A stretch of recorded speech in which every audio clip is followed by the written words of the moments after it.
Good evening. Welcome to the Parks and Recreation Commission meeting, Wednesday, November 4th at 5:30. It's Wednesday, not Tuesday. Been remembering that all day. First of all, could we have a roll call? Chairperson Long, Here? Vice Chair Keever, Here. Commissioner Adams, Here. Commissioner Bagwell, Here. Commissioner Cassiopo, Here. Commissioner Coburn, Commissioner Curtis, Commissioner Glenn, Here. Commissioner Lehman. Here. A quorum is present. All right, first of all, do we have any public comments? Anybody from the public have anything they'd like to say? Nope. All right, for possible action on approval of minutes from August 17th, and that was our joint meeting that included open space as well. Anybody have questions, comments, or willing to make a motion to approve those minutes? I'll move. Second. All in favor, aye? Aye. Any opposed? Okay. Modifications to the agenda, I don't have any. Roger, do you have any modifications? No modifications from staff. Okay. Moving on to 3A, for possible action to approve staff's proposed fees and hours of operation for the multi-purpose athletic center, also known as the MAC. And this is Megan Srocco and Scott Chapman. Welcome. Thank you for having us. In your packet, you will find the proposed MAC facility hours and facility fees to include drop-in, punch passes, and rentals. We'd like to note that the proposed facility hours are for the first 6 months, which is the second half of the fiscal year, and can be thought of really, I guess, as a trial schedule that is able to be modified should there be a demand. Okay. Exhibit A shows the proposed public facility hours throughout the week. Keep in mind that the suggested schedule is budget-driven. In the spring of 2015, a supplemental budget request was approved for 2 1039 hourly employees to assist with program administration and program setup. These staff will work out of the MAC, but they are not facility staff. They are program staff. Based on budget and available program staff, it is suggested to offer 3 different blocks of time for public Monday through Friday for the walking track.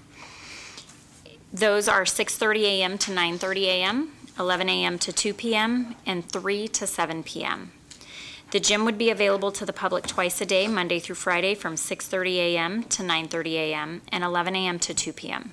These times also allow use by the Boys and Girls Club participants for organized programming from approximately 2 p.m. to 6 p.m. Monday through Friday.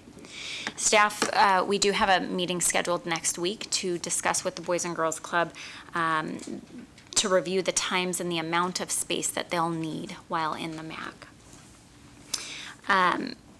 By doing so, it allows us to be flexible for public gym times in a shared space until city leagues begin in the evenings. On Saturday and Sunday, city leagues such as futsal and basketball will utilize the gym space, but allow time for the public to access the walking track from 9 a.m. to 7 p.m. on Saturdays and 9 a.m. to 2 p.m. on Sundays.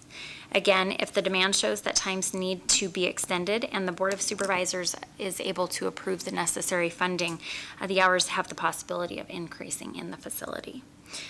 Should there be that demand for additional hours, we have considered utilizing volunteers to save on staffing costs.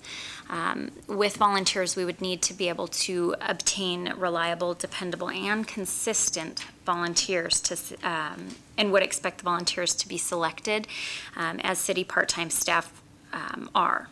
We would also require that they receive the same training and hold them to the same standards as a city part-time employee. Any questions so far on the operating hours for Exhibit A? Yeah. It kind of goes with both the fees and the hours, so that just the general public that might be listening, these are the hours that are already funded. But if somebody wanted to, for instance, start a volleyball league on a Wednesday night, they could put together the rental fee, and then that money the board could look at allowing to be used to hire a staff person to do an event. So I want to be clear that we can still use the gym later, it's just gonna have to be paid for. Absolutely, and with Yeah, those rental sure everyone fees, knows that. staffing is included in the rental fees, should that happen after typical operational hours. So there is that possibility. Just wanted everyone listening to be Thank you. sure that they realized, we hope that the demand is there and everyone start calling Megan to book. There you go. Thank you. Any other questions on the operating hours at this time? I do. I have a question about your volunteers. How would they be recruited? Through the city website, or would we use one of the state programs that provide volunteers to different programs? I think that's a great question. We have not worked on a volunteer program at this time. I know that we, in the community center for the facility itself, we have utilized RSVP, but we could potentially put together a volunteer program to be recruited through Carson City. Exhibit A also shows the proposed drop-in and punch pass fees. Staff evaluated the surrounding area facilities and available amenities in Reno, Sparks, Douglas County, and the Carson Aquatic Facility, and is recommending drop-in fees of $3 for youth and seniors, 55 and older, and $5 per adult per drop-in, with the ability to purchase a punch pass card, which includes a 10% discount. Following the newly adopted practice at the Carson Aquatic Facility, staff also recommends offering disabled veterans free use of the MAC during open public times. I believe in the past it has been mentioned to consider a multi-use pass to use between the aquatic facility and the MAC. We did research this with the ability for our current computer system ActiveNet to allow for one customer to have multiple memberships. That portion can happen, however, the system is not able to distinguish which facility the revenue should go toward at each scan-in. That being said, at this time we are unable to offer one punch pass that will work at both locations that divide the revenues accordingly. With regard to a 1 and a 3-month pass that the aquatic facility currently offers, we felt that due to the current limited public hours in the facility, it would not be beneficial for us to offer a pass that expires after 30 calendar days. The addition of different passes can always be modified in the future as we progress through programming the facility. Overall, considering the type of facility and the available hours for public use, we found that the proposed fees for drop-in and punch cards to be average among the surrounding areas. Any questions on drop-in and punch passes? Commissioner Lehman. So this is the big one that a couple of us have been talking about, and I'm a strong supporter of having that punch card valid at both places. It makes logical sense that you could, and I think it would help sales by the same token too. So what would happen then? You'd have to assign those punch cards. With the current system, what would happen? You get a punch card, and when it's scanned at the MAC, it would credit the swim center? Is that what?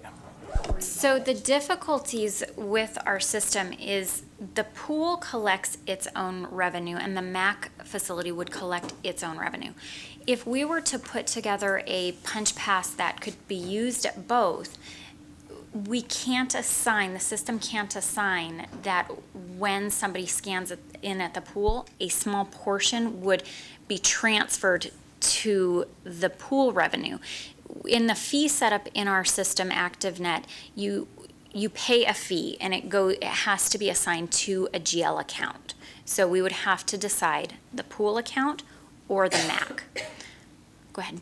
So then, like Commissioner Bagwell was saying, couldn't you just assign it where it was purchased? Meaning if you purchased it for the MAC, it would be assigned to the MAC, the revenue. But if you purchase it for the swim center, that revenue would be assigned to the swim center, but you could still use it at the other facility. Yeah, it wouldn't be a perfect accounting method, but it would still allow people the flexibility to go to both facilities. That's, again, where the system is not able to distinguish where the revenue would go toward. Are you suggesting just one card to have the two separate memberships? You could take your one card and go to either facility. So if I bought it at the swim center, that full amount of the punch card would be credited to the swim center, correct? But to use it at the MAC. But then I could go over to the MAC and still scan it. So really what you would do is you would potentially lose revenue either at one or the other facilities. In theory, if if 50, yeah, and this is purely in theory, Uh-huh. if half the people bought their punch card at the MAC and half bought it at the swim center, you'd at least kind of come close to a wash. But if everyone bought it at the swim center and then took their card to the MAC, well, that would be an issue, but And that's where we wouldn't be able, and the system's not able to distinguish that. But we have researched that and let them know. We could always put in an enhancement request for the computers, for our computer software. But at this time, just based on the revenue alone, as you're saying, a lot of those people could visit the MAC and not the pool, but the pool would potentially collect all that revenue. yeah, no, I know there's others that think that punch card should be valid at both places, and it's just good for marketing too. I mean, if someone wants to buy a punch card, it's good at both places. For the most part, I would assume, like, I would be more interested in the MAC. I would buy my punch card at the MAC, and most of my punches go there. Someone else might be more interested in the swim center, and most of their punches go there. So I got that it's not a perfect accounting method, but I think it's worth it to be able to market that punch card to both facilities. Okay.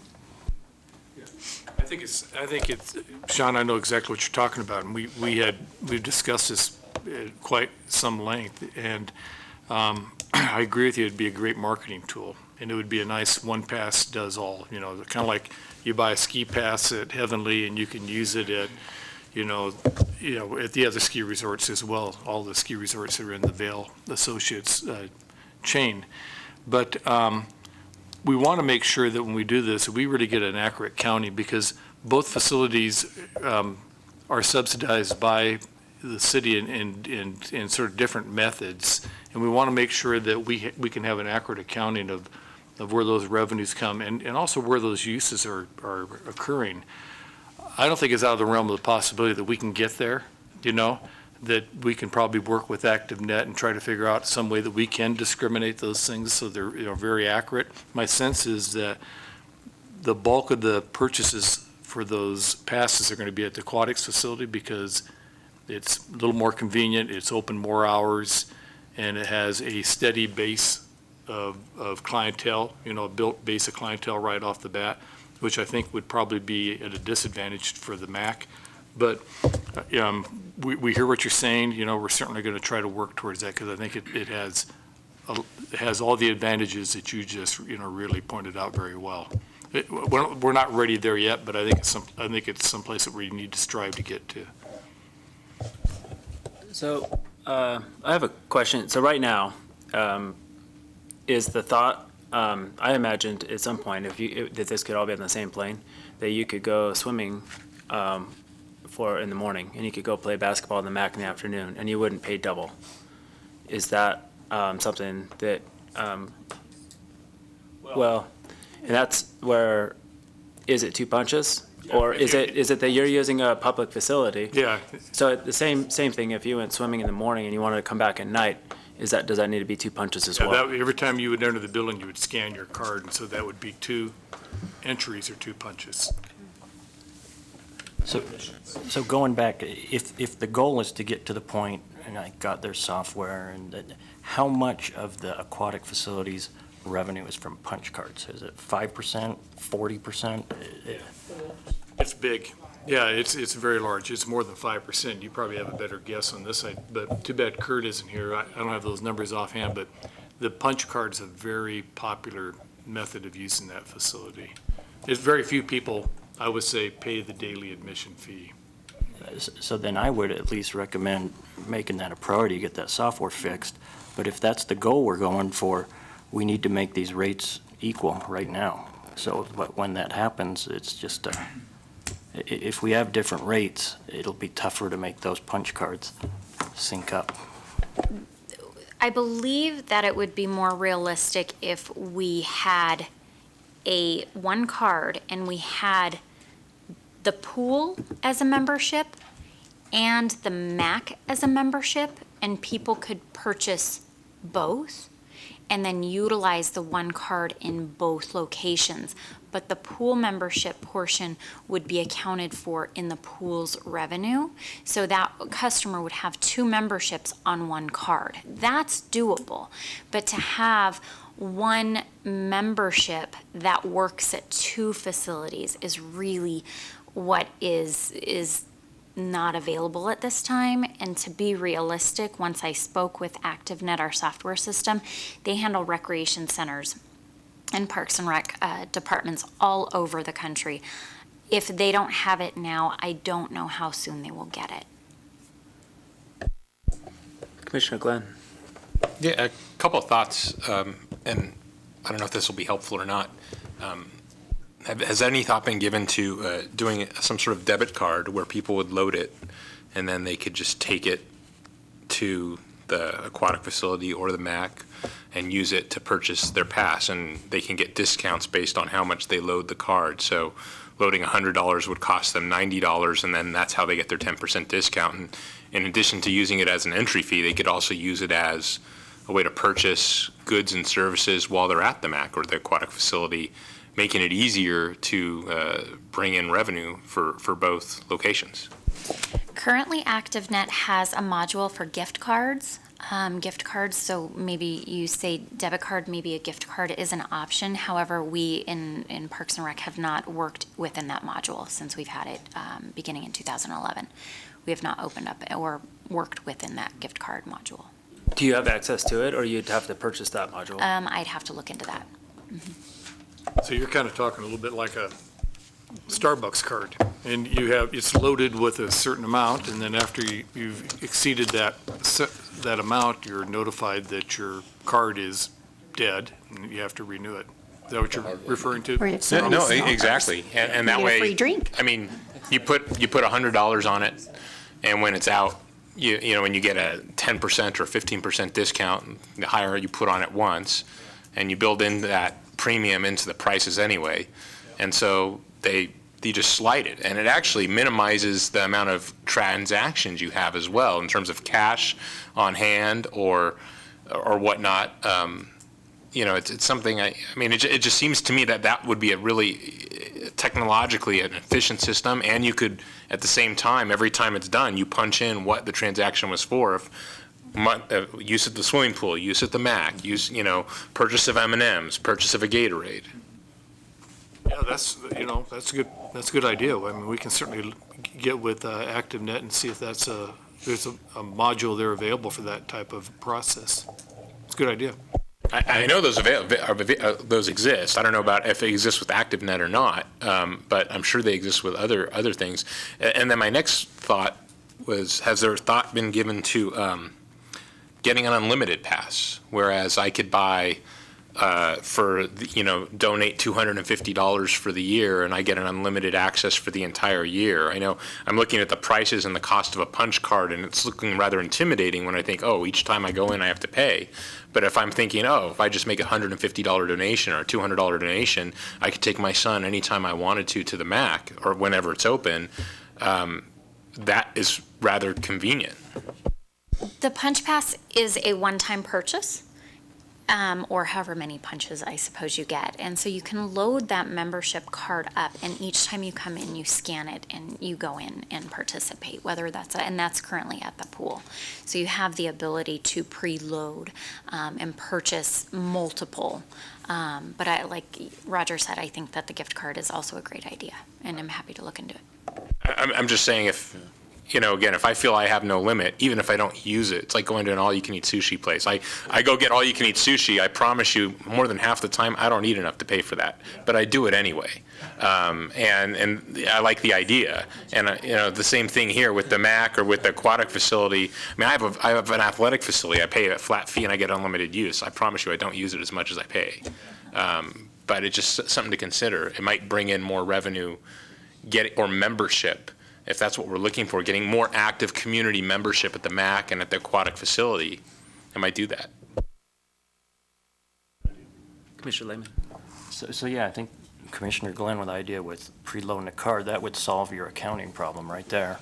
Are we committed? Do we have a contract with active.net? Do we have to use them? Or is there other options? ActiveNet is used for our reservations, for our youth programs, our aquatic facility. I would suggest that we don't split our programs, our software up. We worked very hard to get ActiveNet and get it set up where we are. I really like the idea of a gift card. It can be swiped at either location. On our end, we would show numbers differently, fewer memberships and more drop-ins is really what we could see from that. But a great idea. So. ActiveNet is pretty well institutionalized in our process and our system right now, and we've been on ActiveNet for 4 or 5 years. We were on a separate system before that, and boy, it takes a lot of staff training time when we move to another system. And ActiveNet is also now being used at the senior center too. So it's kind of built into our processes. It doesn't mean that they can't do some things that we don't know about that we need to check on and take a look at. But it's pretty well institutionalized right now. So I guess the first thing I would say is we need to approach ActiveNet, tell them what we want to do, and say, what are our options here? Now, the other thing that Commissioner Glenn's bringing up was like a yearly membership. And one thing you could throw out there, and I bet you'd have people pony up, is a lifetime membership, like a large fee. There'd be people in town that would do that. I think there would be. I think currently, beginning this, as we said, a temporary trial schedule, I think we want to make sure that we are beneficial to the participants. And right now, as you can see, we've got some limited availability to the public just right now. But that doesn't mean that we can't add things in the future, for sure. Oh, sorry. No, you go ahead. Just to reiterate, I'm not telling you anything new, but that whole punch card thing, whether it's a gift card, a punch card, it sounds like they're already kind of set up to do something very similar, so I'd be surprised if they couldn't do it for us. And, We can't be the only. yeah, and I know it's a bigger campus, but my son, where he goes to school, they have it, and that's how we load his card. He calls us up and says, hey, my card's out of money. We load it back up. I send him a little emoji, unhappy face, and $200, and off we go again. But I'd be surprised if they couldn't do it for us. But I agree with you. We want to stick with them. But, let's see what they can do for us, because I think that would draw in additional revenues and make it a lot easier for certain people. You guys got some great ideas. We'll go back and talk to ActiveNet and see what they can do. I have to say, I don't think we're the only Park and Recreation Commission in the country or department in the country that's faced this problem, and I'm sure they must have some solution or suggestions.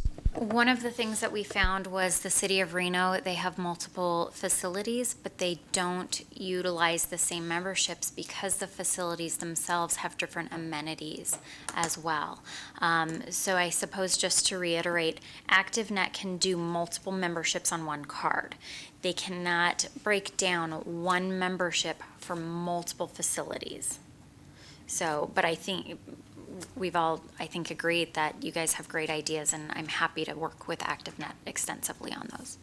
So Megan, so can you elaborate a bit on that? So currently I have a swim pool pass. So would I just go to the MAC Center and load my 10 punches on that same pool pass with my same ID number? But the cost basis would be, at that point, because I purchased it there, it would be at the MAC? Or how would that work? You could take your pool pass. We are hoping to have the same abilities to do registrations, and people could go to the MAC and renew their pool memberships, and they could do the same for the MAC at the pool.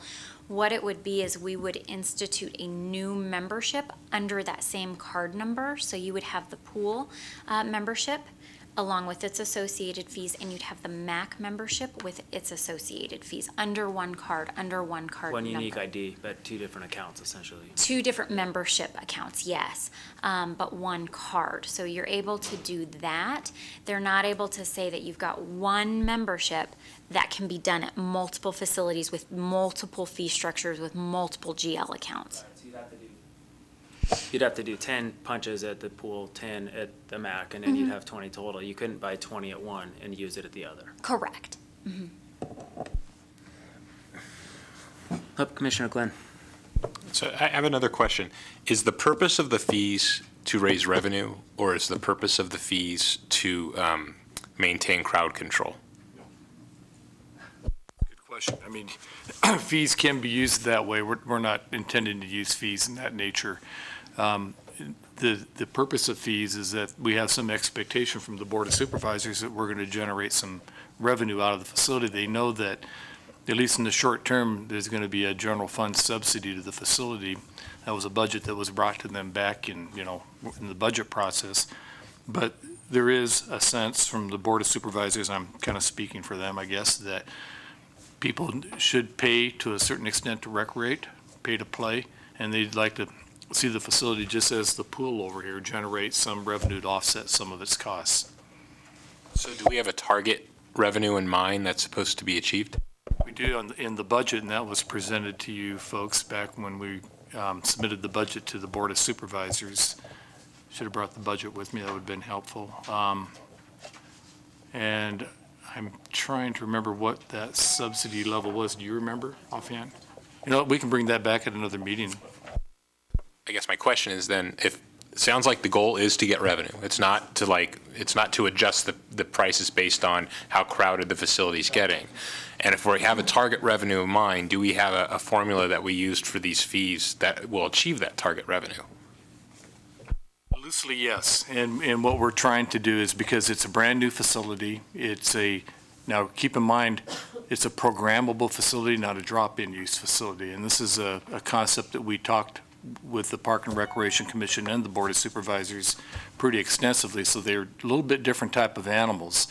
When you have a facility like the pool that's been up and running and is basically a drop-in use facility, it's pretty easy to develop what you think your projections are going to be in terms of the use of the facility, especially when a facility's been around as long as it is. A brand-new facility that's basically a programmable facility that, a lot of people are going to be coming in and not paying to use the facility. The people who are, involved in Scott's youth programs, they're going to pay a registration fee, but they're not going to pay also to get into the building to do their program. So there's going to be a lot of free use of that facility, so to speak, and probably most of the use, because it's a programmable facility this time, is going to be associated with registration of programs walking into the facility for free. So it's a little bit more difficult to try to get a good prediction at this point, particularly with a brand new facility, on what we think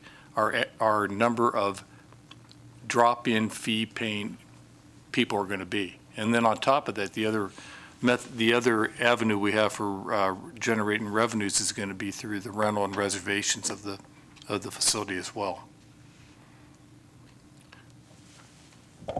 I'm assuming that the Boys and Girls Club will not have any fees associated with their use, correct?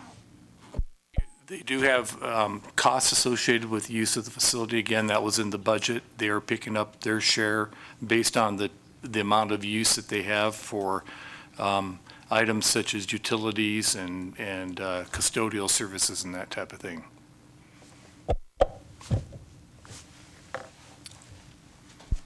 So question here, I'm looking at the punch cards for the aquatic facility versus the MAC, and at the MAC, we're giving people a 10% discount for the punch card. But at the aquatic facility, we're giving people a 25% discount for the punch card. Is there a reason why you get a better discount? I mean, if you're looking at the adult 40 punch card, there's a huge difference between these two fees. Yeah. Quite frankly, we are probably going to be taking a look at all of our other fees and charges in the next several months and bringing some recommendations back to you. And that may include some changes to the aquatics facility.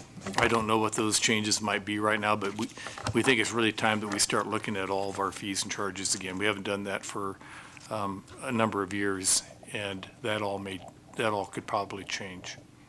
It's a little bit dependent on history. It's a little bit dependent on demand and, quite frankly, what the current users are used to paying at each individual facility. So I guess the final thing I would say is I just don't see any way why a company like ActiveNet, see, there's athletic.net that I look at all the time. ActiveNet, they should be able to figure out a way, if the fee schedules are the same, to punch in here and punch in there. I don't know why they couldn't do that. But the critical thing in my mind is the fee schedules have to be the same. That's why, personally, I couldn't support the MAC fee schedule as is. It has to match the aquatic facility. If we had one if we had one revenue account that all fees went into, it would be, we'd have a different conversation. But right now, the aquatic facility collects its specific revenue to help offset its operational costs, as we see the same for the MAC. And that's why it doesn't go into the same revenue account, and that's why it's split, and that's where the difficulties with ActiveNet is. And keep in mind too that, again, it's the aquatic facility and the MAC are really very different type of facilities. And it's not just because one is a wet facility and one's a dry facility. It's the type of use that they're going to receive. The aquatic facility is probably 70% drop-in use type of use, and the MAC is probably going to be about 80% programmable type of use. So they're a different animal, and I'm not so sure that I really buy the idea that the fees have to be exactly the same. It'd make it more convenient. I'll give you that, as far as we could have one card that would pay for both, but they're different type of facilities. I agree they're different, and I don't know this because this isn't my profession, but I'd make the strong assumption that maintenance at the aquatic center is going to be higher than the MAC. You got a pool, you got all kinds of stuff going on over there. We don't even have showers at the MAC. So I don't know. I think it needs to be reviewed at some point. And what I'm talking about scanning is you got two separate physical locations, and I'm sure a computer can figure out, beep, I just got scanned at the MAC, and beep, I just got scanned at the aquatic center. Something to ask ActiveNet about. And if it could do that, that'd be great. We will check into that. We will do some further investigation with ActiveNet. And if it could do that, it could probably even then discriminate the difference in the fees too. And the fees would not have to be the same. Unless it was a punch, because if you had 10 punches and they were different fees, that'd get sticky. From a punch, and actually goes more towards what Robert was saying, more of a gift card, kind of a debit card type of thing rather than a punch. Roger, I wanted to touch on the fees a little bit as far as, so yeah, you had some target you were trying to hit, and that's how these fees were assigned.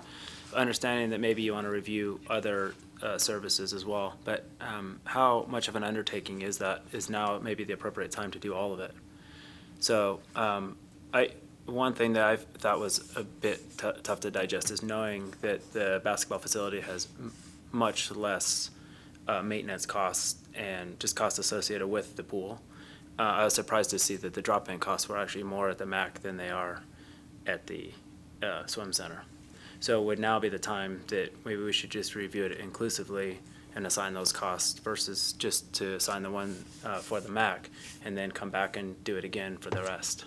Yeah, and if you look at the if you go back to the original part of this discussion, Megan had pointed out that this is really, think of this in some ways as a little bit of a trial budget, because we're going to be in the last half of the 6 months of the current budget year. And the nice thing about it is we're going to kind of enter into what might be the busy season of the MAC, because we know that type of facility is busier in the wintertime because there's more indoor sports and activity going on. So when we get ready to re-budget this facility in just a few short months, we'll be settling on a budget in May. And so, we're going to have some history behind us, and we're going to have, a better idea of exactly what the use is like, how many people are coming in there, and also what the maintenance costs are going to be like too at that point. So I would kind of tend to look at this as kind of a Moving target? Yeah, sort of a moving target, but a little bit of a provisional budget at this point, that we should have a lot more history and we should be more accurate going into next year's budget. Okay. So I guess where I was headed there is because we don't know, would it make sense just to make them the same as the aquatic facility as it is right now? And then depending on what we find out, what ActiveNet is capable of and how that can be catered, that all the to the public, the drop-in fee then would look the same to anything, and then on the inside, then you have some details to work out as far as how you manage it moving forward into the next year. I think that's a fair point. I don't think we care really that much about the difference in the drop-in fees. You know, I mean, we're looking at $4 for, $3 for children and in both, and really the only difference is in the adult fee. And we could certainly make the MAC in line with that, and then we're kind of getting closer to your point, Sean, where we're getting closer to, bringing them closer together if ActiveNet can accommodate And see, a that's, one payment type of thing. and I think that's the way to go. I don't think you're talking about a huge amount of revenue here by having the adult fee $1 more. But the simplicity of it is worth doing. I don't think we have a problem with that. You know, we could certainly look at reducing the adult fee. Are you suggesting that the punch passes are increased to a 25% discount at the MAC as well? I was just saying that make it all even for now.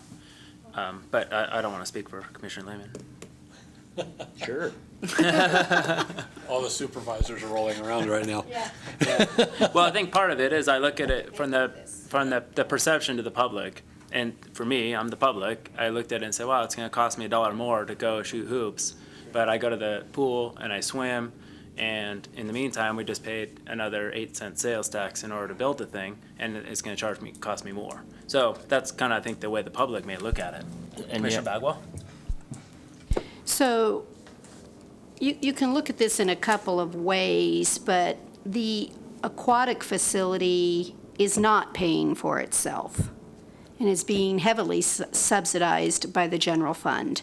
So I think what Roger was trying to say is we're going to have to address the aquatic facility. So for us to go ahead and set the fees at the multipurpose center the same as the aquatic facility when we know it's in loss position doesn't seem to make a lot of sense to me.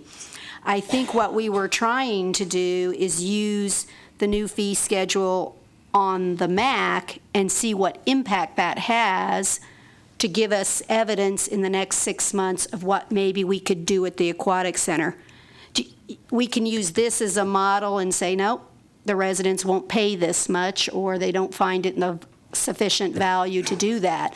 So we can use the MAC answers to help give us judgment and where are we going and what can we afford to do in the aquatic facility. So I hate to set it at the same as the aquatic facility because I think they've done a lot of work to determine what do we need to do to compensate based on community center activity of your programs. So I'm having to assume you used your current program information at the community center to set these rates. And so Sure. I just hate to abandon it thinking it's like the pool because you're hooked on the punch and the multi-use of the card versus. For me, I think it's more the perception to the community, what it looks like. But it's, why do we have two different centers that cost different? And if one was going to be more, I would expect the pool would be more. The other thing is you also have, I think that the MAC is going to cater itself much more to planned activities that are going to be paying rental fees. They're going to recoup a lot more cost than the pool is going to get, maybe doing an occasional swim meet. But I don't know that, but you guys know that. We don't make any money off a swim meet. Right, that's my point. That's what I'm saying. Yeah, The so pool my is in a point whole that the different MAC, you're going to be able avenue. to recoup more money. So why would you charge more for a drop-in? But that, I don't know. You guys would know that better. Well, at the MAC, it's programmed with our city leagues primarily, and then we can talk about what we hope to bring in for rentals and in tournaments. And so I think that that's where the pool and the MAC probably will differ, is that the ability to rent the MAC for sporting activities is there, while the revenues at the pool for rentals is very minimal. Right. I'd recommend myself that we go on like a 6-month type program with it and then revisit it, and that way you'll have more information as to what's going to work. I also think you're going to get more requests for drop-ins for the basketball courts, especially, after hours in the evenings. I think you're going to get a lot of requests for people to be down there playing basketball. And I don't know what leagues and all that stuff's going to affect, but I think, sorry, Rick. I agree, you kind of read my mind, but I think we obviously want to see something. I'd like to see something in 6 months when it's kind of up and running, because as we know now, we're not making any money on the pool, we're losing money on the aquatic center. We don't know where we're going to be with the MAC, and it just makes sense to kind of revisit this. And that was going to be my question to you, was when could we see some real numbers? And maybe that's a question for Roger, but. I think definitely within 6 months, but I think we'd want to have them even before that, because we want to get into the new budget preparation. So, we're going to be opening actually the facility for use around the first week of January. We're going to have a grand opening in December, but we've got to let the wood floor acclimate and those kinds of things. So we're going to have January, February, and March of good months that are solid winter-type activities that probably, in March or April, we might have some idea of how that's looking and shaking out. Okay. And then, then we're going to have to also bring back, and I probably shouldn't even bring this up, because I don't think I've even talked to Megan and Scott about this, but we also have to determine if these operating hours are still going to be the operating we want during the rest of the season. As we get into the summer season, we may have to shift those operating hours differently, depending on programs and different types of use that will be seen. I was going to say that I think that Roger's right. We can come with some really good numbers for the first 6 months. However, I do think that it's going to take an entire calendar year to see really what the impact and the numbers across the entire year are. I mean, obviously, the summer months will probably be a little quieter, and the hours of operation could really fluctuate within an entire year. Summer months, there might be more. I think while we can come back and present what we have so far, I think it's going to take an entire calendar year to really kind of get the impact over the calendar months. One other point about the aquatics facility, 2 points actually. Number one is that type of facility we have, there isn't a facility in the country that covers its own costs. Now, if you get a facility that some of you have seen, I know, Sean, you've seen them in Utah, where you have the leisure pool complex, where you have the zero depth entry pools, and you got the fountains and sprays and lazy river kind of things. Those type of facilities that can actually turn a profit and make money. But we don't have that type of facility. I hate to hitch the MAC to that wagon necessarily. And then the other thing that we have to understand about our fees at the aquatics facility is we know that if we raise our fees too much at the aquatics facility, people will vote with their tires and they'll drive down to the aquatic facility down in Minden and use it. It's only 12 miles away, and it's got more bells and whistles than our facility has. And so we are tied a little bit to their rate schedule as well, so that we don't lose people from Carson City down in Douglas County. Mr. Glenn? Yeah, I have several thoughts. One is I really appreciate all the information and thought you've put into it. And I do think that investigating the debit card option is a really interesting option to pursue later down the road, whether or not prices are the same for both facilities or different. I don't think that's as important right now. But a couple points. One is, are we going to consider charging a fee to use the basketball courts here at the rec center? What we're hoping to do is to allow this facility to collect additional revenue in using the community center gym as a community event or for different rentals. They're limited on rental availability at this time, and so by moving some of our leagues over to the MAC, it should open up this facility for rentals. With regard to drop-in, this facility is not really built to collect a revenue. We don't have a counter, we have multiple doors to enter, and we don't have staff to oversee that specific program for drop-in. So I guess I'm kind of glad I asked that question to find that out. So what I'm getting at is, if I want to go play basketball with my son or my daughter somewhere in the community, I'm going to be paying somewhere. That's what it sounds like the model we're going. Yes, unless you were to utilize an outdoor court. Or utilize an outdoor court.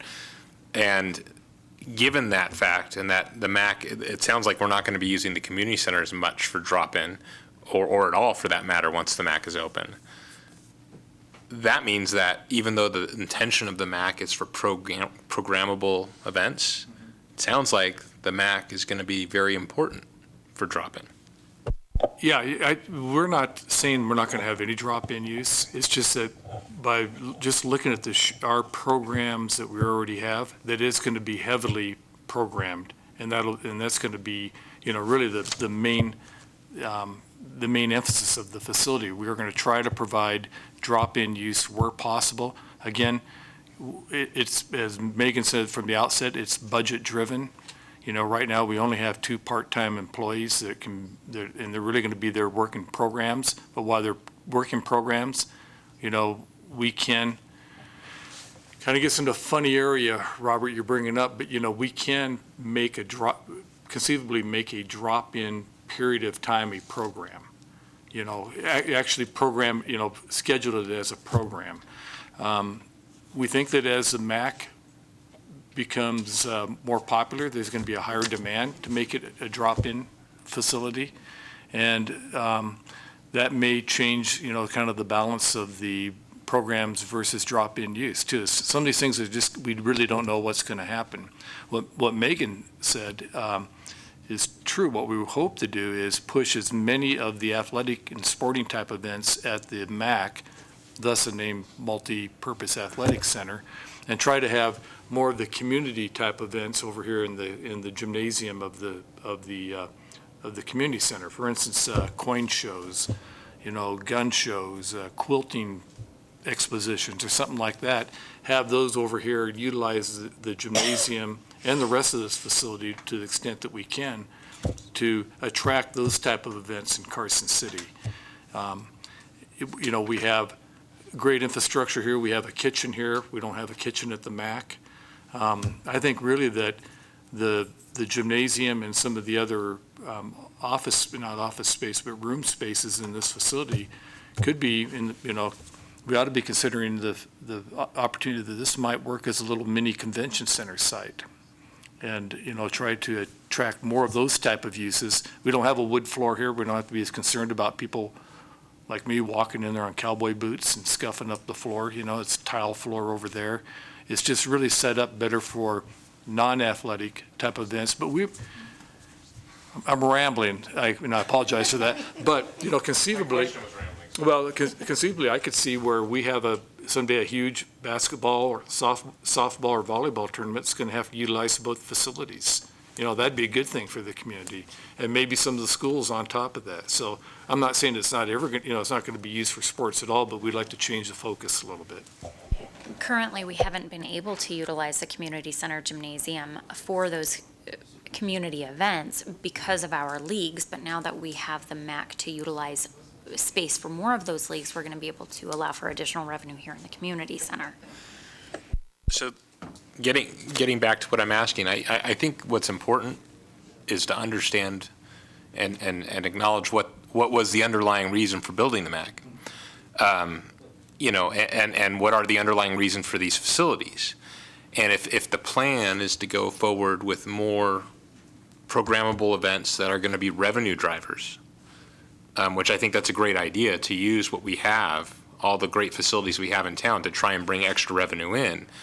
What kind of assurances are we going to put in place? What kind of safeguards are we going to put in place to ensure that the facilities are going to be used for their original intent, which is for the betterment, recreation for the community? I mean, are we going to have, hey, we only will rent out the facility so many hours out of the year, so many days? And one of the reasons I bring it up is that if we start charging too high of a price for drop-in use initially, and the drop-in use doesn't come because I don't want to spend or someone else doesn't want to spend that kind of money just to throw the basketball around or the volleyball around with their kid, they'd rather do it outside where it's free, then someone can easily make the argument the demand's not there for drop-in use. We need to really market this community to bring in tournaments and bring in programmable events, which is a great idea.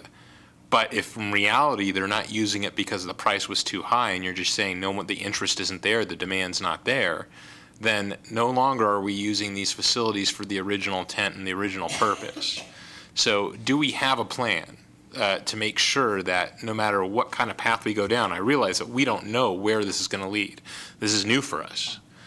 Do we have a strategy that's going to say, no matter what happens, we are going to ensure that these facilities are used for the residents of the community and make sure that that demand is fulfilled, because that's what they were built for? Well, to answer that is, in our discussions that we've had with the Boys and Girls Club and with the Visitors Bureau, what we've talked about initially is setting aside and having the goal of trying to have one tournament per month during the heavy tournament season in that facility. What you're talking about is a great subject to bring up, and it's a great discussion, because you always have that fine line of, we see that at our ball fields, Centennial Park, and our other athletic facilities that, that they're primarily built for the users, the residents of Carson City, to use those in a recreational way. So we're always trying to balance, our leagues and our drop-in use and that type of thing with bringing tournaments in here. So I don't see the MAC is going to be any different, Robert. I mean, I think we're going to have to be very mindful that the primary purpose of that facility is to serve the recreation needs of our community. That's the primary, use it should be for. And I think we're going to get a lot out of that, because we've never had the opportunity to grow our programs because our facilities have been so limited. Now we're going to have the opportunity to have more teams in the programs that we run now, more kids, more adults involved in it. Plus, we're going to have the opportunity to create new programs too for them. So, do we have a strategy? Maybe not really a strategy that is, I can pull out and show it to you in writing, but we understand what the primary goal of this facility is for, and we have to be careful that we don't cross over the line to the other side and it becomes just a tournament or a commercial facility. At the same time, we know that there is advantages to the community to attract those into our community too. And if a tournament comes into town, it doesn't mean that it precludes local residents from participating in the tournament either. So, it's a fine balance, and you brought up a really good point. It's kind of a discussion we have quite often about all of our facilities. Even the swim meet, we have large swim meets over here. Those swim meets really preclude, when we have a state swim meet, precludes any type of drop-in use, practically speaking. And we've had tournaments that not only use all of that facility, but they use this one as well, as a staging area. So, we have to be very mindful of that situation. So two quick things that I'm glad you brought up. Number one is the idea of a mini convention center here, because I know that's one thing we've been lacking is convention space. So I think that's a great idea. Number two, the one thing I wanted to say too is the aquatic facility is not supposed to make money. The library doesn't make money. The roads department doesn't make money. The Parks and Rec department as a whole doesn't make money. We paid for that with Question 18 funds, with another 1/8 cent sales tax. The aquatic facility is a community facility. It's not supposed to make money. So the idea that, like you said, that I just find that to be a moot point. That doesn't mean we don't have to adjust the fees to reflect certain things, but the idea that that's a for-profit venture, it's not. It's a community facility for people to use. So going back to trying to compare these two things, we need some data on it and we need to run it, but it's not going to be apples to apples because the MAC's going to be 80% programmed activities, like you said. So how do you assign all the registration fees from the basketball league to the MAC? It'd be tough to do an apples to apples comparison. We did increase the fees for our indoor recreational activities. We increased that by $5 to help And that's going to be credited to the MAC, those fees? That's correct. We've already started receiving revenue in the MAC. So again, if we're going to run some numbers anyway, why not just make them the same to begin with and adjust if we have to? But the idea. Because it's easier to lower a fee than increase a fee. I would rather we get fortunate the other way. I would argue that we will never see it go down, though. I've never seen a fee ever go down. So what would happen is if they're making more money on it, they'll keep it where it is. They're not going to come back to the community and say, you know, we made too much money, we're going to give it back. I don't think that would happen. And No, so- but we so could I think it would make sense increase that you can make benefits it at the known, just MAC. If it generated more money, we could then add ancillary services at the MAC because it generated more dollars. So I guess, and I'm speaking only for myself, not speaking for any other board member, but I see it as, let's say we were fortunate that it was highly demanded and we really did program this, and we were fortunate enough to get it $40,000 more than the cost center to run it, then we could put the $40,000 to put more into the MAC. So maybe we want to add a kitchen there, maybe maybe there's a weight room opportunity that we could add to give better recreational services for everyone in town, because without a revenue source, we can't expand recreational services. So. But I think if you're going down that route, we could charge $20 and have a whiz-bang thing. I think we're going back to what Commissioner Glenn said, you don't want to price people out of it. People want to go there. You could raise all kind, you get to a point where people wouldn't come. I think what Commissioner Long's getting to is if these aren't syncing up and we can't possibly do that because the aquatic facility is not right, maybe it's time to review the aquatic facility now and get them synced up. And how long are we talking? How much of a review would you need for the aquatic facility and then any other, I don't know, what other facilities? I guess you I need kind of review? get back to, I get back to what we've talked about from the very beginning, that, we're feeling our way through the first 6 months of this budget. I think that when we come back and we have kind of a handle on where we are and what these fees and charges are doing, and even how the operating hours are worked, we come back and take a look at that, and then at the same time, we can take a look at our other fees and charges too, and maybe, that'd be a good time to address what the fees and charges of the pool, how well they're working. Again, I just want to emphasize the fact that it has its own set of dynamics that are outside of the MAC, and that is some competition that the MAC probably doesn't really have. Did we ever get our operating agreement signed with the Boys and Girls Club? Yeah. That was brought to the joint use agreement was brought to the Board of Supervisors, and they approved it. Yep. Before Lord. So, Way back. so last thing, Roger, and you kind of brought this up at the first two, and you're talking about competition. Then I'm not going to say anything else because this has gone on a long time. But at the beginning of this, you talked about how ski resorts, you can drop in different places, and you're talking about competition. Now, this is way out there, but it's a little seed to plant. Okay. Like, I was looking at the Diamond Peak Ski Pass today, and you can go to Boreal 4 times and Homewood 4 times. They're owned by different companies, but they scratch each other's backs to make their pass more attractive. At some point, way down the line, just a little seed, we should look at being interchangeable with Minden and Reno and working together rather than competing. Just a thought. Well, first, I guess I want to say thank you for all the work you've put into it and then also coming tonight.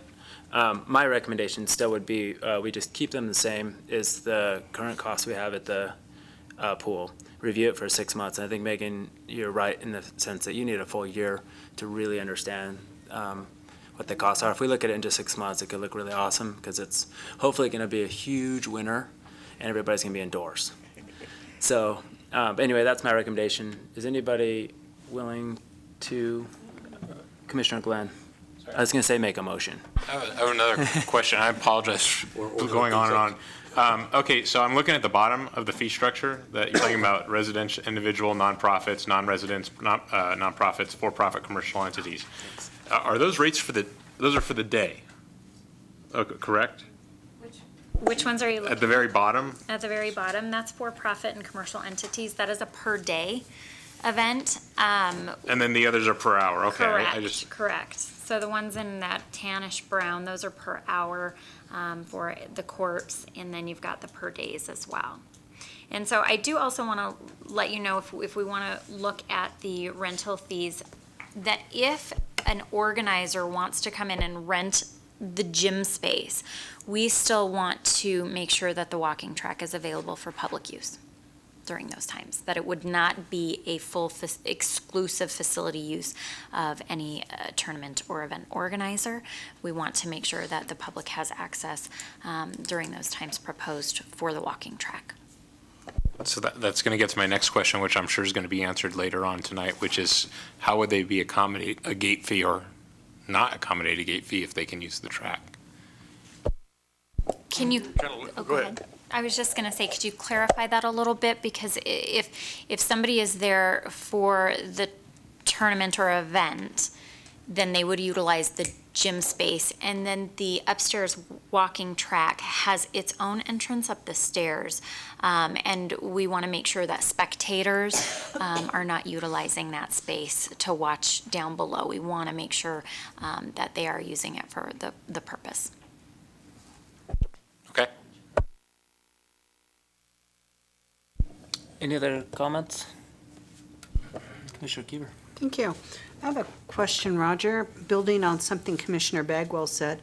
Suppose the MAC is a success and we find the need to expand. Was it designed with that thought and process that we could go up or out or however we need to go to better utilize it? Yeah, it is. And I think, Leanne, a lot of this was brought to the Park and Rec Commission probably before you became a member.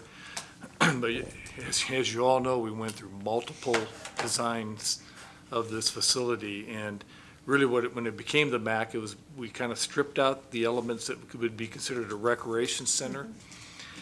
Things like a weight room, workout rooms, dance studios, child care areas, climbing walls, those kinds of things. But it is designed so that we have the capability in the front and the back of the building that we can add other amenities to it. And even maybe more than one story.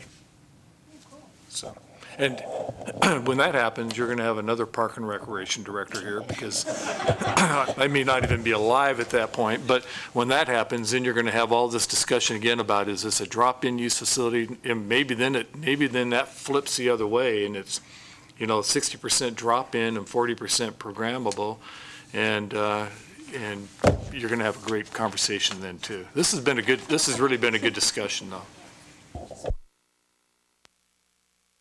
I think you saw it, Roger, but in today's paper, there was a great story on the MAC, and I think it would was very informative to the public, gave the tentative opening, grand opening, if you will. So thank you for writing it. It was much appreciated.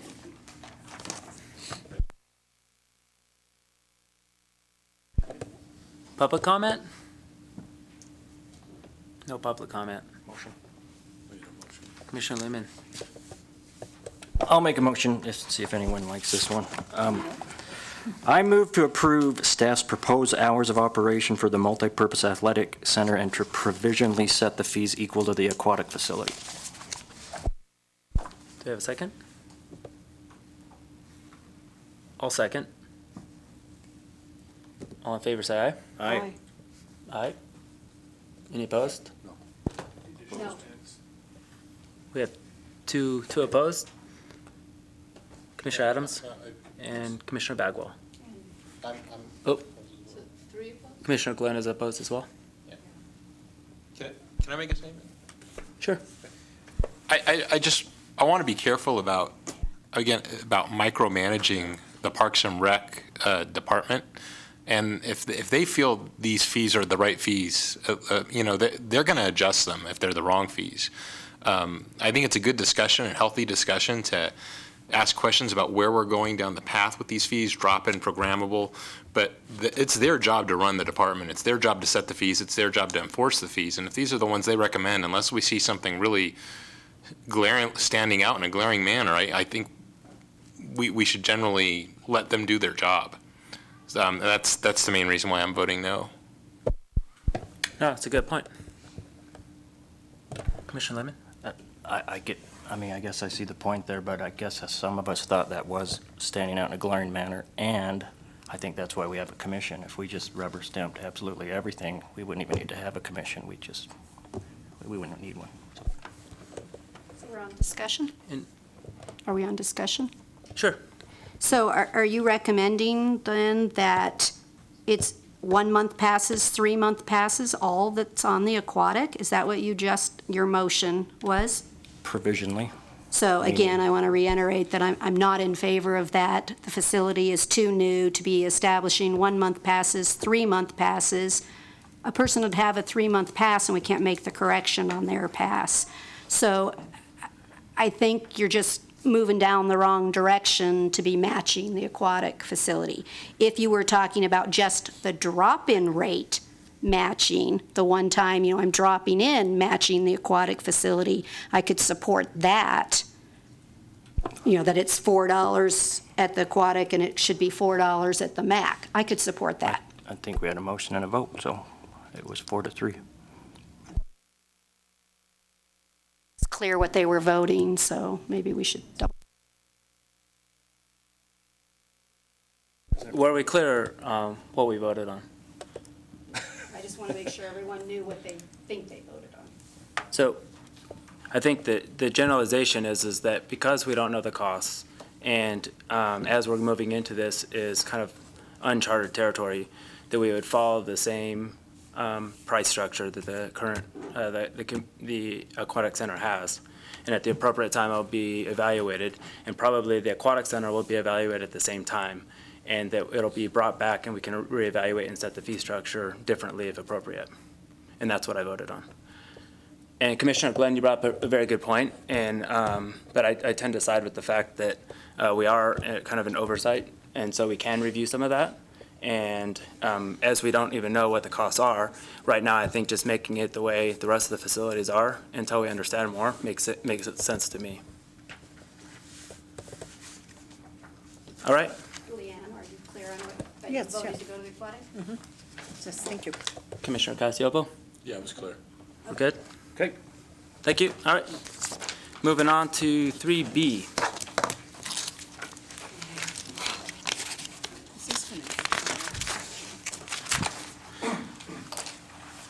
To recommend to the Board of Supervisors the following revisions to Carson City Municipal Chapter 2.16 Parks and Recreation Commission 2.16010, which is organization, and section 2.16030 terms of office, section 2.16040 meetings and officers legislation procedure, and removal of commissioner, no compensation, and 2.16045 removal for cause. So that's a mouthful. But essentially, I think we reviewed the last month. We talked about quite a few things, but just the overview was going from 9 to 7 members, I think it is, right? And then to clean up some of the kind of reordering of some of those laws. Yeah, really, the two big changes, and by the way, I do want to say that staff doesn't expect the Park and Recreation Commission to rubber stamp, our recommendations. We would never expect that. And I think it was a really good conversation we had, but we're looking forward to making whatever happens work over there in the MAC. But as far as the big changes here, and I can go over this, they're not that much detail, and I maybe should go over each one specifically so it's in the record and we know what we're changing. We will have to bring, if this is approved by the Park and Recreation Commission, we'll have to bring it to the Board of Supervisors. If you approve this tonight, then I'm prepared that we can bring this to the first meeting in December to the board. Because it's an ordinance change, it has to come to the board twice for 2 readings. And if that's the case, then we could bring the second one conceivably the second meeting in December and be ready to go in January. But really, here are the changes. The first one is that in 2.16.030, term of office, we delete the except the term of the student shall be for 1 year, where it identifies how long the terms are for each member. And a few years ago, we did, because we never had a student member of the commission, and a student member was hard to really get because they're in 1 year and they're gone, so it's a big turnover rate, and plus students probably have other things to do on Tuesday nights, like homework, rather than coming down here for 3 hours. We dropped a student as a designated member of the commission, but we failed to go back and change that 2.16.030 where it says the term of the student shall be for 1 year. So this is kind of a house cleaning issue. That should be eliminated from the ordinance if nothing else happens tonight on the ordinance. 2.16.040.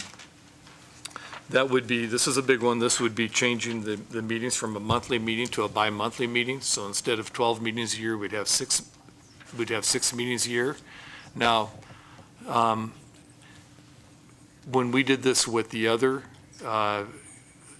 commissions and committees, advisory committees that we report to, namely the Open Space Advisory Committee and the Cultural Commission and some others, what we did was we left, we tried to leave reserved the first Tuesday of every month for a meeting, but we would only have them on a schedule them on a bi-monthly basis. The reason we would do that, if we found the need to have a special meeting, then we would have that ability to step right in and fill that slot. So we would go ahead and block out the first Tuesday of every month for a meeting. If this ordinance these suggestions are approved and if the ordinance is passed, but then we'd have the meetings routinely on a bi-monthly basis. Is that clear to everybody? So for sure we'd have 6 meetings a year. You'd have 6 for With the sure. option of 6 additional if needed. Right. Yeah, we can make No. provisions. Yep. So, Roger, one thing, and maybe it's too early, so stop me if it is, but one thing I just wanted to mention is maybe would it be possible to change maybe the wording slightly to say that those 6 essentially meetings maybe would be set at the beginning of each year, rather than saying what exact months they would happen, leave it open. But I'm not sure how open space does it, but I just thought it'd be nice to not have it written in where, first of all, you can cancel one anytime you want, you can also add one. So would it make more sense just to say 6 meetings a year, and maybe at the beginning, maybe the January meeting at the beginning of each year, set the kind of the preliminary time? I think I understand where you're coming from on that, but I guess I wouldn't recommend that, because there's going to be expectations by the public of when the meetings are going to be. We're subject to open meeting laws. I think there's going to be an expectation by the Board of Supervisors when you folks are meeting. Okay. I think it needs to be set, but it has to be flexible enough that you can Change it. You can change it. Okay, fair enough. So, and what we're recommending is that the meetings would be on the first Tuesday of February, April, June, August, October, and December. The reason we're recommending that is that, the first Tuesday in January is always problematic because it's close to the first of the year, holiday season. And July is difficult also because July is kind of a tough month because a lot of people are out of town or going on vacation or going on trips, but it's close to the 4th of July, which is another holiday, and people are off work and tend to want to travel too. So it kind of gets rid of those two. I erroneously made reference here to the Sheriff's Night Out. That's not in November, it's in August, and so that's an error in my staff report. But we feel like probably February, April, June, August, October, and December would probably be the best months to have a regular, designated meeting. And then the other one is, the other really change is under duties and responsibilities. That's in 2.16.050. Again, this is kind of a house cleaning item, but we're saying we should delete that item because really the Fair and Recreation Board doesn't exist.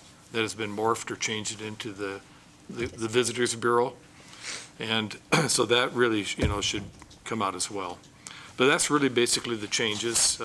You have a red line copy as Exhibit A. Oh, yeah, yes. I'm sorry, I did not mention that. The other major change is that it would eliminate the number of commissioners from 9 to 7. That's consistent with our other boards and commissions.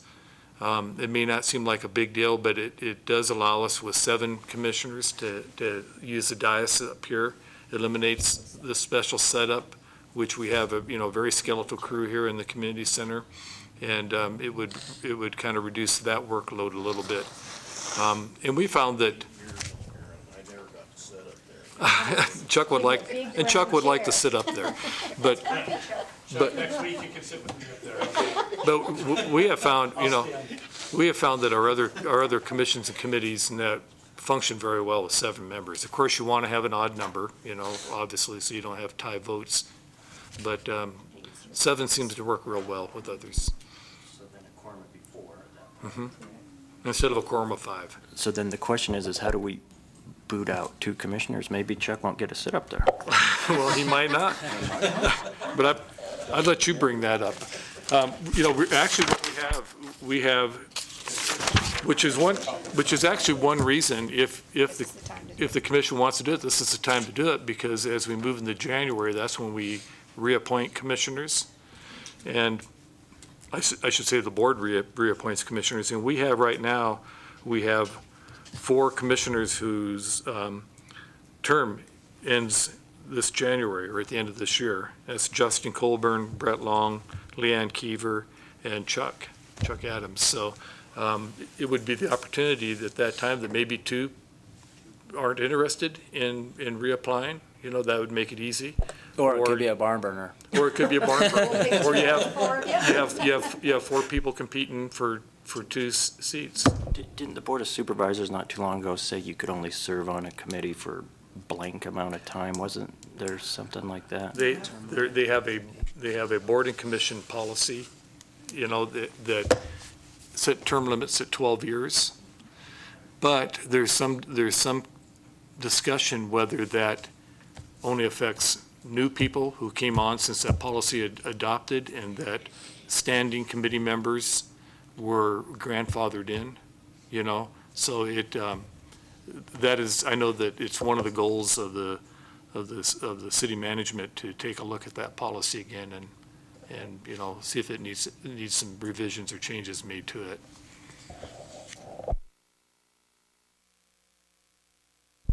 Questions or comments? Public comment? Anybody willing to make a motion? If you want.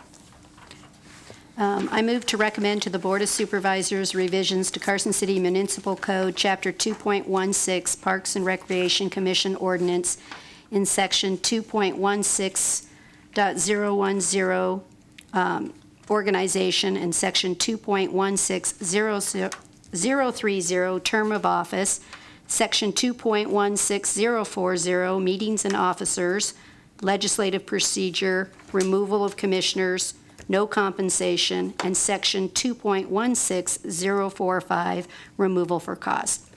I'll second. It's a mouthful, yeah. You're right. Aye.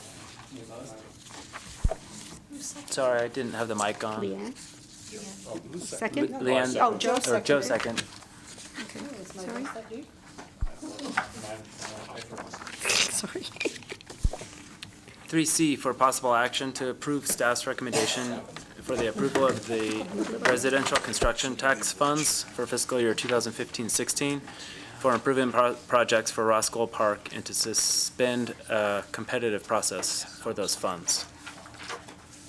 Roger. I'm catching up with you in my packet, so just give me a second.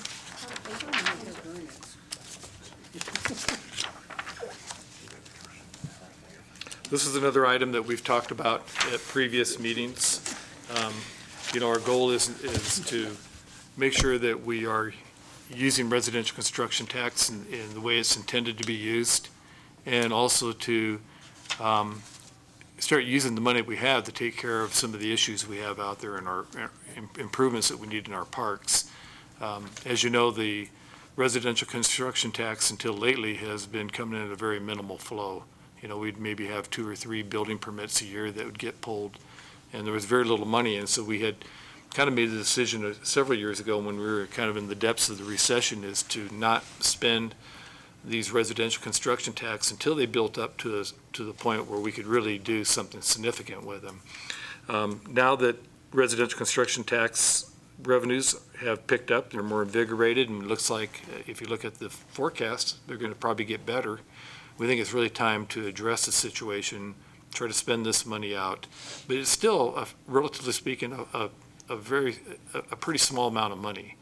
And we have a tremendous amount of needs in our parks for improvements in some of our older neighborhood parks that have not been able to receive improvements because, quite frankly, there hasn't been a very large capital budget either, as you know, with the city.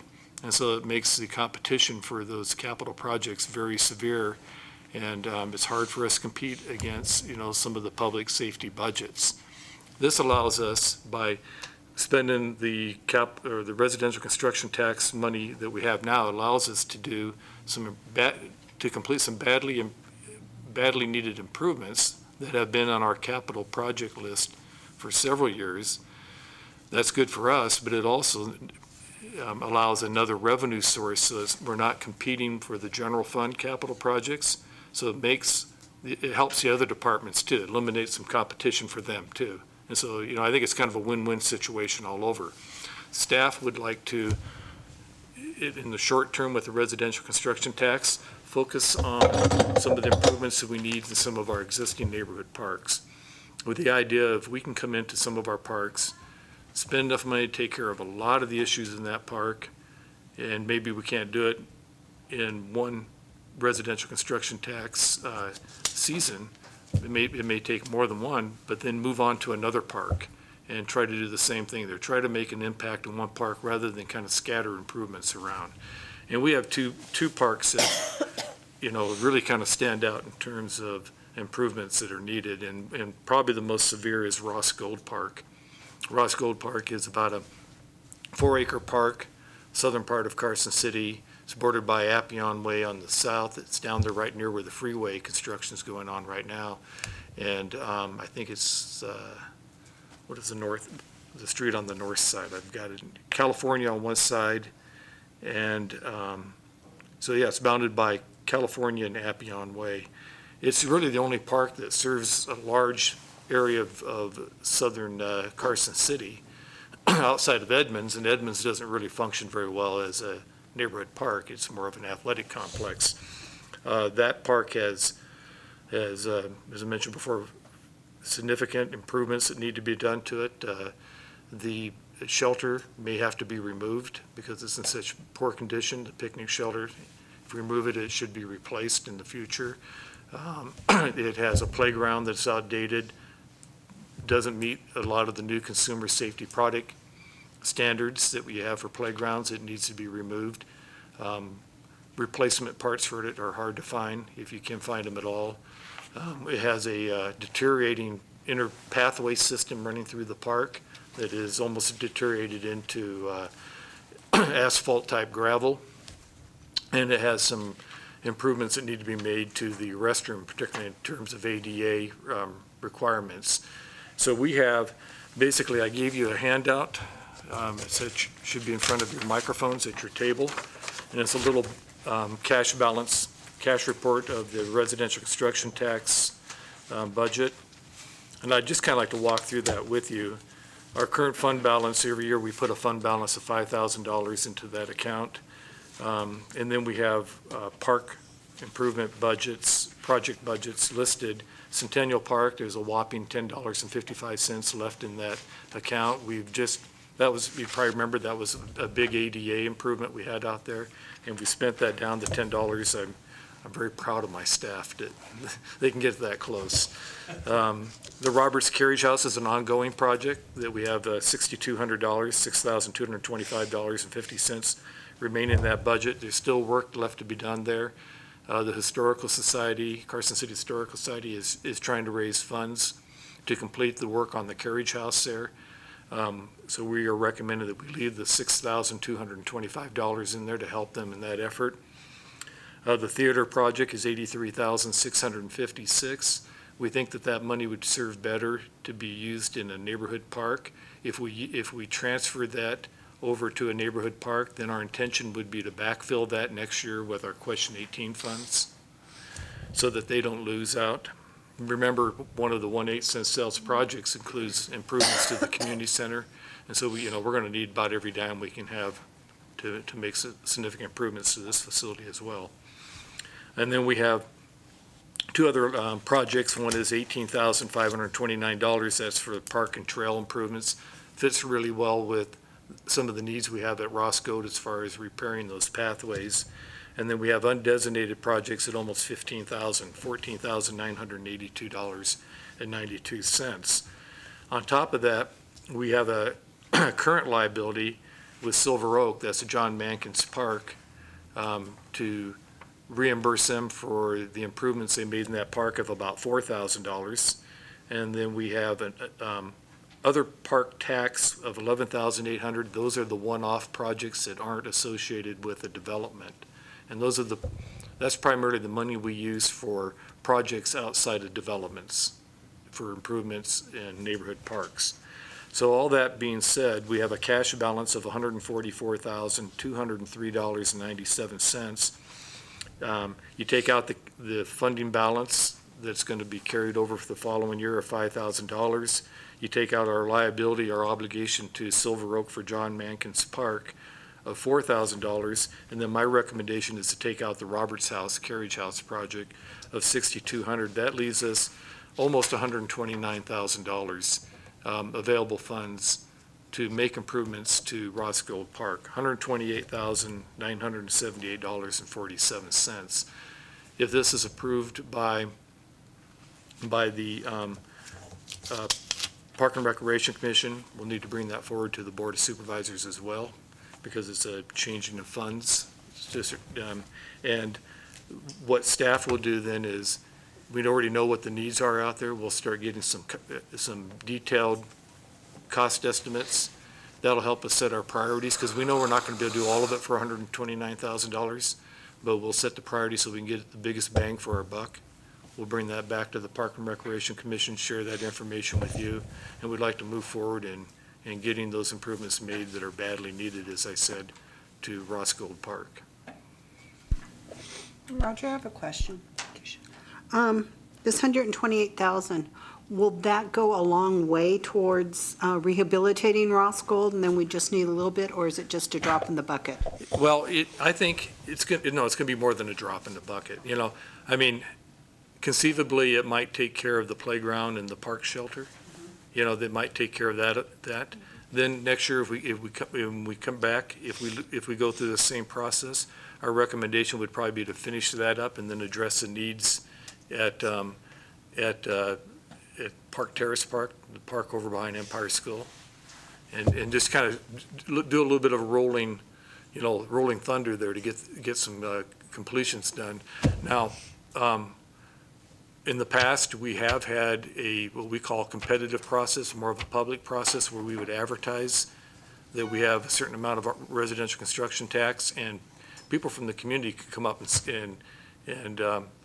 actually, Pitch their park. pitch your park. Present proposals of how they think that money should be spent. The question was asked last time. I think Lori asked a question: is that a policy or is that a kind of a practice? And so we did some extensive research on that. We went all the way back to 1979 in Park and Recreation Commission minutes and Board of Supervisors minutes, and ancillary type information, and nowhere could we find that there was a policy stating that practice would be utilized. And then Scott Fehrenbrook and I even called Steve Castins. Thank you. Where's Scott go? He's hiding from me. We even called Steve Castins, who is the former Park and Recreation Director, and had a conversation with him on the phone. He said, no, it never was a policy. It was a period of time when the city was kind of flush with residential construction tax money coming through. In fact, I don't want to say they had more money than they knew what to do with, because that's not true, but they had a lot more money. And so it was easier to involve the public and other entities involved in that, in the proposals of this. We feel like right now our needs are so important that, we're just going to have to take care of these items. We're at the point right now that if we don't start replacing some playgrounds, we're just going to have to take them out. And if we don't have the money to put them back in, we won't have playgrounds in some of these parks. Like I said, the picnic shelter, we may have to remove it. We won't have a picnic shelter if we can't replace it. So we would like to suspend that competitive process, but keep it open as residential construction tax becomes, flusher again, maybe to go back to that process, because we think it's a good process. It gives an opportunity to hear what the community feels like they need as well. Commissioner Casiopo. Roger, I would agree with you on the public input. I think it's a community park. It's a call it what you will, but the community uses it, and I think you want to hear the public's input on what they want for a park, what's important to them, recognizing that we can't afford to do everything all at once. My question for you was on this action.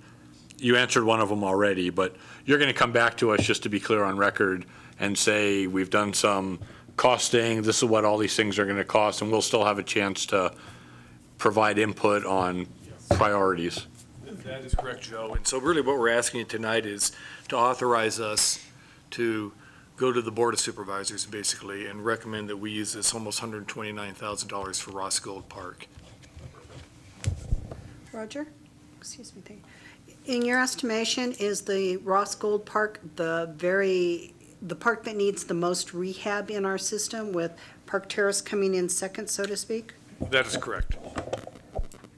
So it's imperative when it's going to cost less, if you will, then wait a couple years and the price increase to do the rehab. It's always that old commercial is, you pay me now or pay me later type of thing. I mean, that is relevant to a certain extent. But it's even more than that, is that we are really sacrificing our service levels in those parks, because if we have to take some of these features, amenities out and can't afford to replace them, then we just have a lower functioning, park for the neighborhood. Commissioner Lehman. So I remember last time you actually showed us the pictures, and yeah, things are falling apart out there. And I believe Scott said if there was one thing that was the most critical, it's that picnic structure, because it's about ready to fall down. So with the limited funds, I'd assume that'd be towards the top. We're thinking the picnic shelter would be right at the top. Right. And do you think do you have just a feel, would that funds cover it, or would that be a potential hurdle? Well, I guess, Brett, to answer your question, if we could only afford to do one thing, we would probably go with the picnic shelter. Now, if we can't, if it even exceeded that for some reason, Then we save our money? Then we'd say we would probably move to the next one, but we still may demolish the picnic shelter Because of and the just leave a safety. pad there, Right. and then come back later on with a new picnic table, or picnic shelter as we could afford one. Okay. Other comments or questions? How about the public? Public comment? All right, anybody want to make a motion?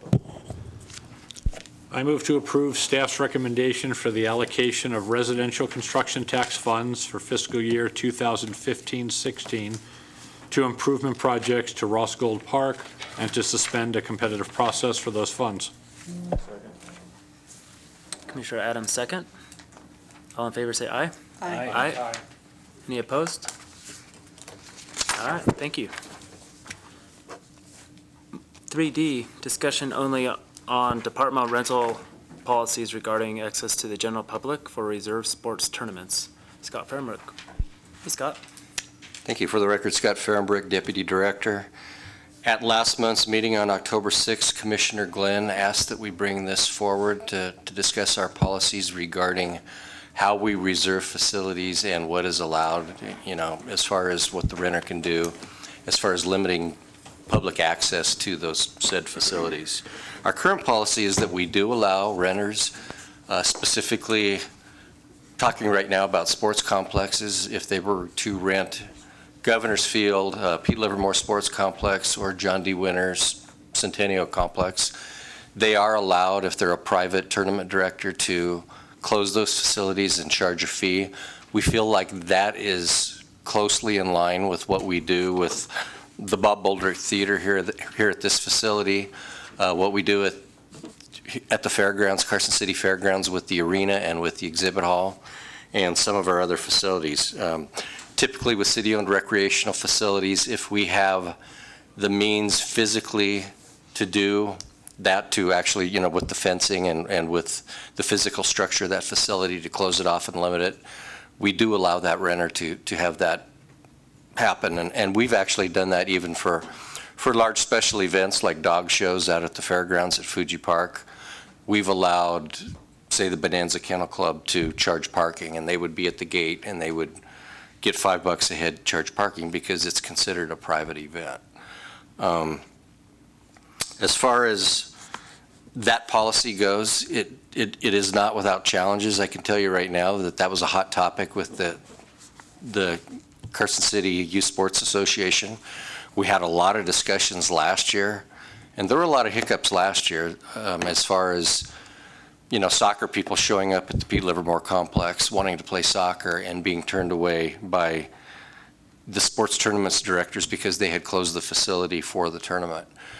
I believe, and I don't recall the specific instance that you explained, Commissioner Glenn, but I believe that all those things got worked out. We did meet with the tournament directors as these things were happening, talked to those tournament directors and told them that anybody in the general public that wants to come to a facility and use one of the ancillary facilities, they should be allowed to do so, and they cannot be turned back.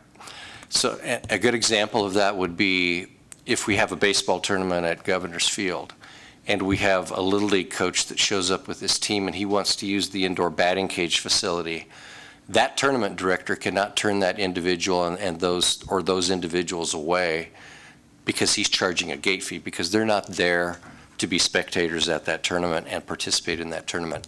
They are there to use the ancillary facilities. So we met with those tournament directors and explained to them that that's how we wanted it to be conducted. And to my knowledge, for the most part this year, I haven't heard any concerns or complaints from the public or people with the Carson City Youth Sports Association. They've been going out to those facilities and using those facilities without being a part of that tournament or being a spectator in that tournament.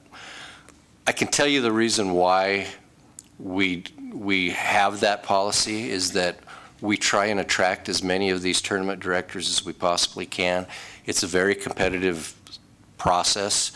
Like Roger alluded to with the earlier agenda item, in our competitions with Douglas County for the pool, it's the same thing with our sports complexes. We're in competition with Douglas County, we're in competition with Reno, we're in competition with Sparks. And given the fact, and I got to be careful how I say this, but given the fact that we have facilities that are a little outdated and in need of some capital repair, we feel like we really need to be competitive in competing with these other communities for these tournaments. So we try and accommodate the tournament directors as much as we possibly can, and we feel like this is a way to do it. These tournament directors have come to us and said, this is what we need to make our bottom line. And so we say, yeah, that's in line with the other policies that we have at the other facilities. So sounds like we have an opera going on next door. Yeah. The other point I want to make too is if you look in the staff report, we talked to the city of Reno. They have a different policy. They have a policy where if a tournament director wants to charge a fee, they have to apply for a special event permit. And their thinking with that is that a special event permit is more expensive. It's more cumbersome to get, so the tournament director's probably going to be less apt to do it. They're going to go, heck, I don't want to mess with that. I'm going to go ahead and just let people come into the tournament. But they do allow that tournament director to charge a fee at the gate if they do go through a special event permit process. We do not do that here. We just do it through the normal reservation system. City of Sparks, it's free to everybody. They do not allow any private tournament directors to charge at the gate. So, and I'll be honest with you, some of the tournaments that we have here in Carson City, those tournament directors go to Sparks, run the same tournaments, and they don't charge at the gate. So that's the policy for the city of Sparks. Douglas County is basically on a case-by-case basis. They negotiate with the tournament directors. Sometimes they allow them to charge a gate fee, sometimes they don't. Sometimes somebody like the chamber or somebody comes forward and helps out so that they don't have to charge the gate fee. So in speaking with Douglas County, they said, we don't really have a set policy. We just deal with it on a case-by-case basis. And if it makes sense, we go ahead and allow them to do that.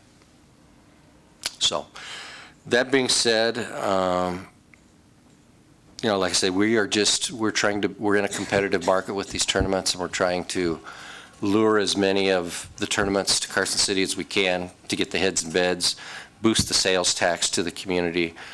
As the commission is aware, we have our agreement with the Convention and Visitors Bureau to try and attract as many of these tournaments as we can. They endorse those tournaments, and in lieu of that, the city reaps the sales tax benefits from those tournaments coming to town. So we try and encourage as many of these folks to come to town as they can and have these tournaments.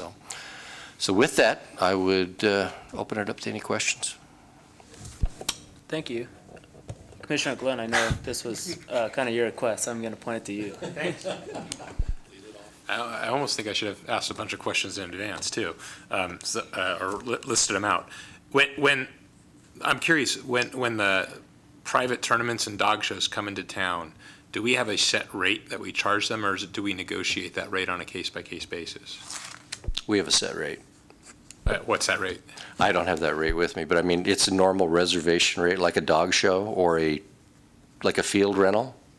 Yeah, I mean, if a private for-profit company is going to come in and use our parks and our facilities, like we had a set rate when we discussed the match just now. It was $1,500 per day. Do we have a set rate? Like, is it a cost for every dog show at Fuji Park? Their set rate is $1,000 per day, or is there a cost like per field when they do baseball fields? I'm curious what that rate is. It's prorated in a sense, like a dog show. Maybe a dog show at Fuji Park might take a portion of the park because it's a smaller dog show. It would be a certain rate. If they take the whole park, then the rates are based on whether they're a for-profit, nonprofit, and as the commission knows, the nonprofit rate, we subsidize 75% of that fee. So a lot of these dog shows are nonprofit rates, and they're coming in for $75 a day and taking up the whole park because they're a nonprofit rate. So now a lot of these, I'd like to make the point that a lot of these tournaments, and I believe the tournament that you had the experience with, these are tournaments that are endorsed by the CCVB, so there is no fee period for those tournaments. They come in for free. They use our facilities. What we do is we bill our direct costs to the Convention and Visitors Bureau through a budget that they provide for us for that. So am I correct in understanding that in many of the tournaments that come into town, or many of the events for profit, they're getting the use of our facilities for free, and any wear and tear on those facilities, we absorb that cost? That's a correct statement. And the thinking behind that, or at least the logic behind that, is that the general fund reaps the benefits of the sales tax for those tournaments coming to the community, spending money at the hotels, at the businesses in the community, and then in turn, that boosts the sales tax that goes to the city. Theoretically, the general fund should bring that money back around, which the general fund does support our department. They're the largest supporter of the Parks and Recreation Department. So that general fund, in theory, is going to come back and take care of those facilities. So is that the policy for Sparks? I mean, did you research that in terms of the policy for Sparks and Douglas and Reno, as that fact that they let for-profit ventures use their facilities for free? No. No, for the most part, they charge a field rental fee to tournament directors who are going to use their facilities. Carson City has taken the opposite approach on that by saying we will not charge the fees, in a hope that, as Scott just said, to kind of increase our competitive edge, to attract these tournaments to Carson City, and with the idea then that, as you mentioned, the Visitors Bureau will reimburse the Park and Recreation Department for the direct costs. Just to expound on that a little bit, what they do is they go to the Convention and Visitors Bureau. They have to show that they meet the criteria of the Bureau as far as bringing in people that are going to stay in the hotels, people that are going to stay in town, people from outside our community that have to come in and stay. If they don't meet that criteria, Then what happens is the Visitors Bureau sends them back to us, and then we reserve those fields and charge a fee as we normally would. Okay, so sometimes we charge a fee, sometimes we don't charge a fee. So essentially, but we have a situation where, if I'm understanding it correctly, outside organizations, for-profit, are coming in using our facilities and don't have any skin in the game sometimes. They don't have any accountability in terms of wear and tear to our facilities, and any accountability at all, really, to the facilities. Again, they're no risk to them. Well, that's not entirely true. I mean, for instance, one of the biggest tournaments that we have is the Midnight Madness tournament we have up at Centennial Park over Memorial Day. And what did I say, soccer? No, you didn't say, you just said Midnight Madness tournament. Yeah, softball tournament, yes. I know there's several Midnight Madness. Yep, it's a softball tournament, that's correct. We have put restrictions and requirements on them. For instance, we felt the need that we had to have extra security during that event, and we made it mandatory that the tournament director hire a security firm, a legitimate security firm, that we recommended to them to provide some security up there. So they have some costs, and they have to, that they have to pay out of pocket as well. But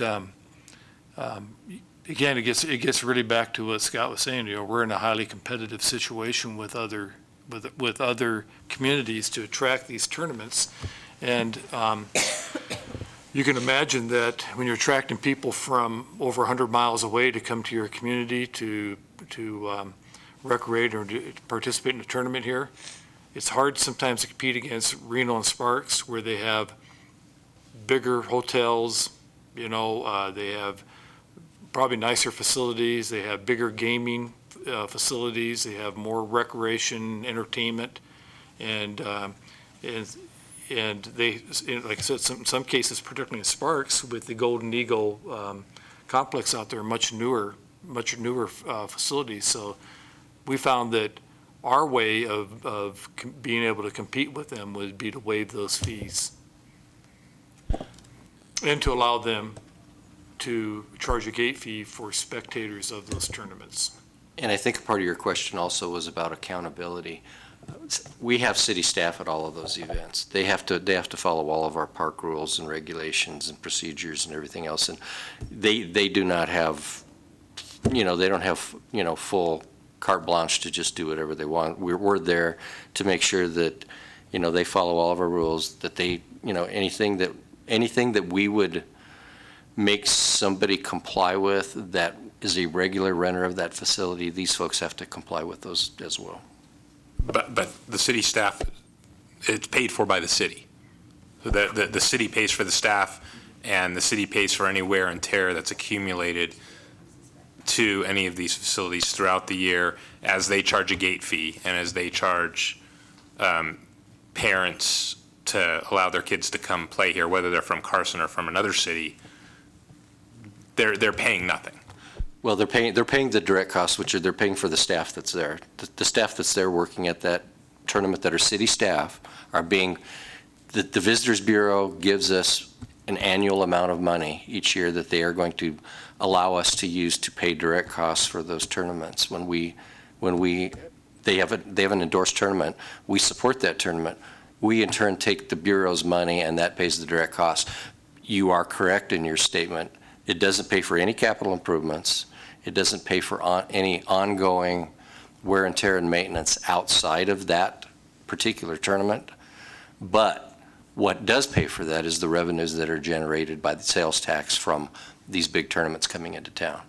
But that money from the Visitors Bureau is also city money, correct? So essentially, No, it's room tax money. the Visitors Bureau is not part of the city? I'm not asking if it's Park and Rec. I'm asking if it's city money. No. No, it's managed by their board. It's managed by their board, and it's room tax money. And we also get, we also get room tax funds that are, it's 3/16 of 1% that we get that goes towards Governor's Field and Pete Livermore Sports Complex from the Visitors Bureau each year, and that goes into the YSA budget. That money is being used for ongoing maintenance and wear and tear. So the Visitors Bureau they're paying the direct cost of the tournaments, and through the 0.3% that they give to YSA, they are paying for helping us pay for seasonal employees, fertilizer, the other things that we need to support those fields. The ongoing wear and tear and maintenance. Commissioner Lehman. So yeah, this has been a kind of informative discussion for me, but I'm sitting here thinking the best comparison here is like Tesla. Nevada made all kinds of concessions because they had to compete against Texas and Arizona, and some people weren't happy about those concessions, but in the end, they got the gigafactory and 6,000 jobs. So we have to compete. I got it. And in the end, we're getting heads and beds. That's what we want. And the room tax is what indirectly is paying the cost here, because the Convention and Visitors Bureau does give money to the Parks and Rec Department. Which, yeah. It's not indirectly, it's actually directly. The payment that they give us to reimburse our direct costs. I guess I'm saying the room tax isn't paid right to you. It's kind of, yeah. And how much is the room tax in Carson City? 10%. 10%. And as far as our policy goes, I mean, we would allow a private tournament director to charge at the gate regardless of whether it was an endorsed event by CCVB or not. If they, let's just say CCVB said this does not meet our criteria, we're not bringing enough people from out of town, we're not going to endorse it, we're gonna send them back to you folks.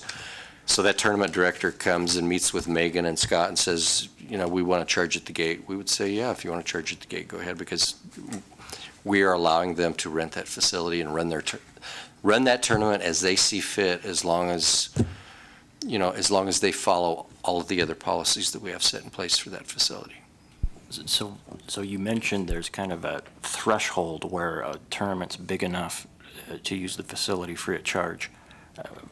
Vaguely, what is that threshold? Any idea? Well, you said the CCVB kind of reviews that, and they decide, yeah. Is that right? Yeah, they have their own criteria, and it has to be people that they bring out of a 50-mile radius. They look outside of a 50-mile radius and see who's going to be coming in, who's going to be staying in town, assuming that anybody outside of a 50-mile radius is going to be staying in town and spending money in Carson City. They look at those numbers. A good example is this coming weekend, we've got the Kit Carson Shootout soccer tournament. The CCVB is endorsing that event because a lot of out-of-town folks are going to be coming into town to play soccer.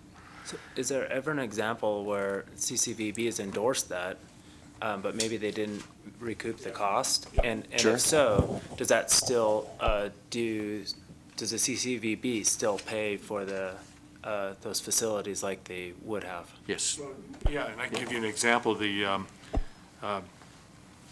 city used to host a large youth football, tournament in town here. Sierra League, is that what it was? Yes.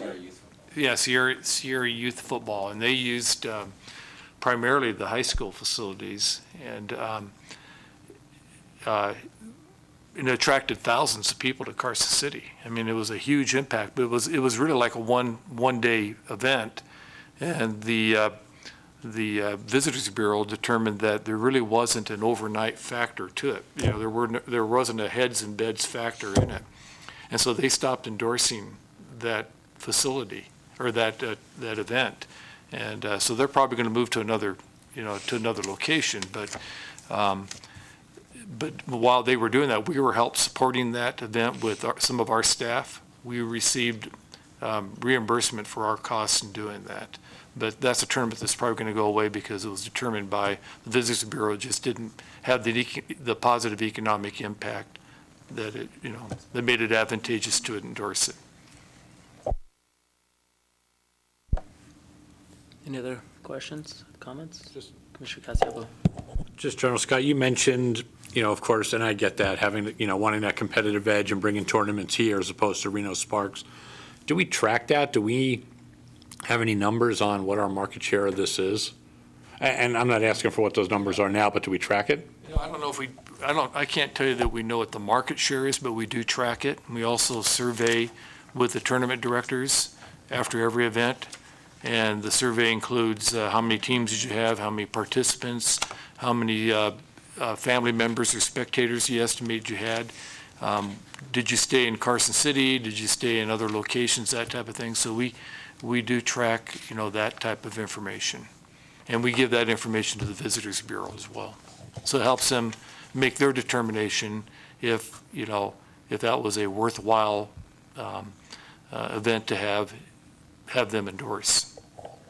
And do we ask them any questions? I mean, obviously, we know if it's been a tournament or whatever that's coming year after year after year, but do we ask them any questions, where else have they gone? If did they come to Carson once, but they've been in Reno and Sparks 3-4 years later and they drift back and forth, or if we really are attracting them on a regular basis? We don't ask them if they've been to other tournaments, but do we ask, or other tournament cities, locations? But we do ask them, are they satisfied with the quality of the facilities? Are you satisfied with the service provided in terms of our personnel and that type of thing? And by and large, we receive very high ratings, on the service that is provided to them, which, in fact, we get comments from tournament directors, and Megan does this directly, so she probably ought to be up here because she could probably answer these questions. But we get tournament directors that say that they probably get the highest level of service of any other community that they go to. So that keeps them coming. We have tournament directors that will tell us, well, maybe some of your facilities aren't as shiny and as nice as some of the other facilities. I don't know where my mind is today, to tell you the truth. But yeah, it must be rush week, huh? But the service that you provide is, far exceeds anything else we receive. We have people that in between innings are going out raking the infields, watering the infields down, tamping the batter boxes in, which a lot of other cities and park and recreation departments don't provide that type of assistance. Yeah, thank you. I mean, just to add to that, I've been involved in soccer for many years, and I've heard, from groups from Bishop and other places that have complimented our facilities year after year. They come a long way to come up here, and because of that, we let them win a lot. But they, yeah. I wish that was the case. But they compliment our facilities quite a bit, so it's good to hear that we're getting good feedback.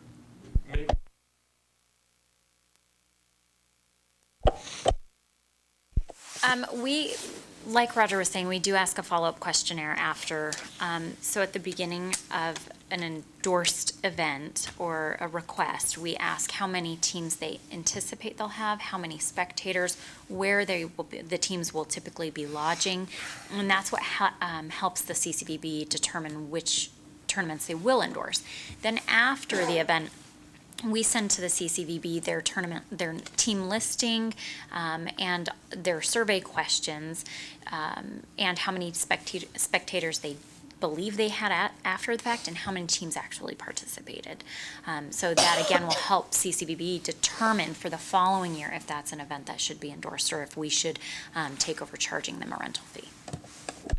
From those questionnaires, curious, how many for these big tournaments stay in Carson City versus going up to Reno?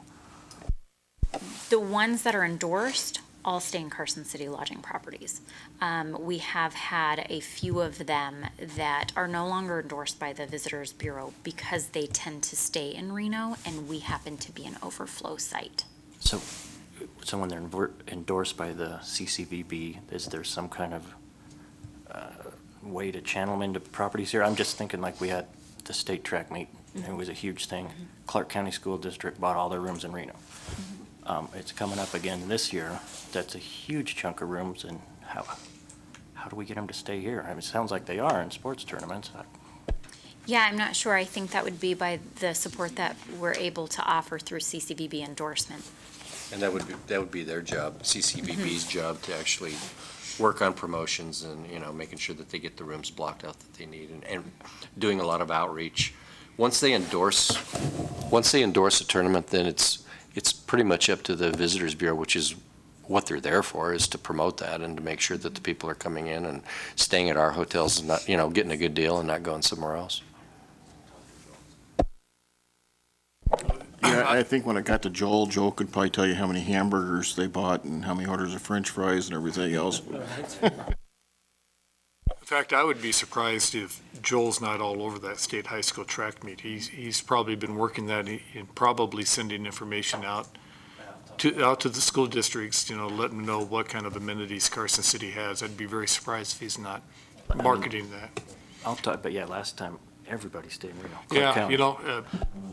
And again, sometimes it's because they've been staying, it's kind of maybe a little bit tradition, but also, quite frankly, there are more attractions up north, for entertainment than there are down here. I think the other thing to keep in mind when talking about rooms is that Carson City has a limited number of rooms, and I know the CCVB is really trying to get additional activities and events going while we have sports tournaments independent on the size of the event. Also, it depends on how many rooms you have and how many people can stay here in Carson and how many have to go out to outlying areas. Any other comments? Yeah, I just want to make a mention that it seems to me that when groups come in here, for-profit groups, to run events, it makes sense to have that, for them to have some skin in the game. And what I mean by that is that to have a financial investment in the community when they have these events. I understand we want to attract tournaments here and bring in those tax revenue dollars, but especially when they're not paying for upkeep afterwards and any wear and tear on the fields for what happens, it seems to me that, especially since all the other communities do it as well, that if they're going to be charging people to come play here in Carson City, if they're going to be charging people a gate fee, that a portion of that, whether it's 10% or another number, should go towards upkeep. That would also make sense on their part if, as you say, some of the people who come here, they're concerned about the facilities. Well, that would allow us to upgrade our facilities. I am fairly familiar with these baseball tournaments because I do participate in them, and I have had several teams come to me and talk to me about specifically Centennial Fields and the quality of clay, as well as where the sprinklers are set and how they water the fields, and how it's dangerous to some of the baseball players, to the point where they've said they won't be coming back. And it just makes sense that we would want to, improve our facilities, and that they would want us to improve our facilities. And the way to do that is to have some sort of payment by them every time they use it based on whatever they bring in. Yeah, that is a good comment. The challenge with that is that the revenue goes into the general fund. So it would be up to the board and the general fund to determine that, a certain portion of this is going to go back to the fields or not. That would be their purview, I would think. And then the other thing I wanted to mention too is that we as staff have wrestled with this topic. This isn't the first time that we've talked about it. We've talked about the philosophical differences between, should Carson City people who have built these facilities and play in these facilities all the time year round be forced to all of a sudden show up and watch their kid and then they have to pay a fee. We've talked about these, but again, we weighed that with trying to be competitive and trying to get an edge against these other communities that are competing for the same tournaments. So you're right. I think the challenge would be that it would be up to the board to decide if we get a percentage of that gate or not. Well, you mentioned that it would have to go into the general fund. Let me ask, and Roger or someone else might know this better, could we establish a policy where whatever facilities are being used, any funds that are brought in go towards the maintenance of those facilities? So if a dog show comes in and is charged a maintenance fee for the dog show, it goes back to the park that they used. If a baseball tournament comes in, it goes back to maintain the fields that were used. If a basketball comes in, it goes back to maintain to the MAC. And again, it sounds like this is going to be happening more often. So it's something we would want to get ahead on the game, especially with the MAC. Is there a way that we can word it that would happen? Robert, we have tried doing that in the past, even with the theater, that if we have a portion of the revenues that the theater generates go back to the theater, but we had this discussion today, in fact, about establishing some kind of a sinking fund so that we can have money available to replace everyday wear and tear kind of things that you need to replace for the maintenance in terms of that facility and how it's being used. And because we're part of the general fund, we can't do that. Now, if we were an enterprise fund and basically, like a utility set aside from the general fund, then we could do that. But then the danger of that is then we would have to cover all of our costs, not just our direct costs, but all of our direct costs and our indirect costs, which is a lot of overhead costs, particularly in terms of personnel. We'd have to cover all that through fees and charges. And we then would probably, as we talked about kind of earlier in the MAC, we might find ourselves in the position of having to have fees so high to cover our costs that it would really limit the amount of use. Typically, Park and Recreation doesn't survive well in an enterprise fund where you have to cover your cost or make a profit. That's why it's included in the specter of the general fund. So we have not been successful working with the finance department and city management doing that past because we are part of the general fund. Just like, really, if you have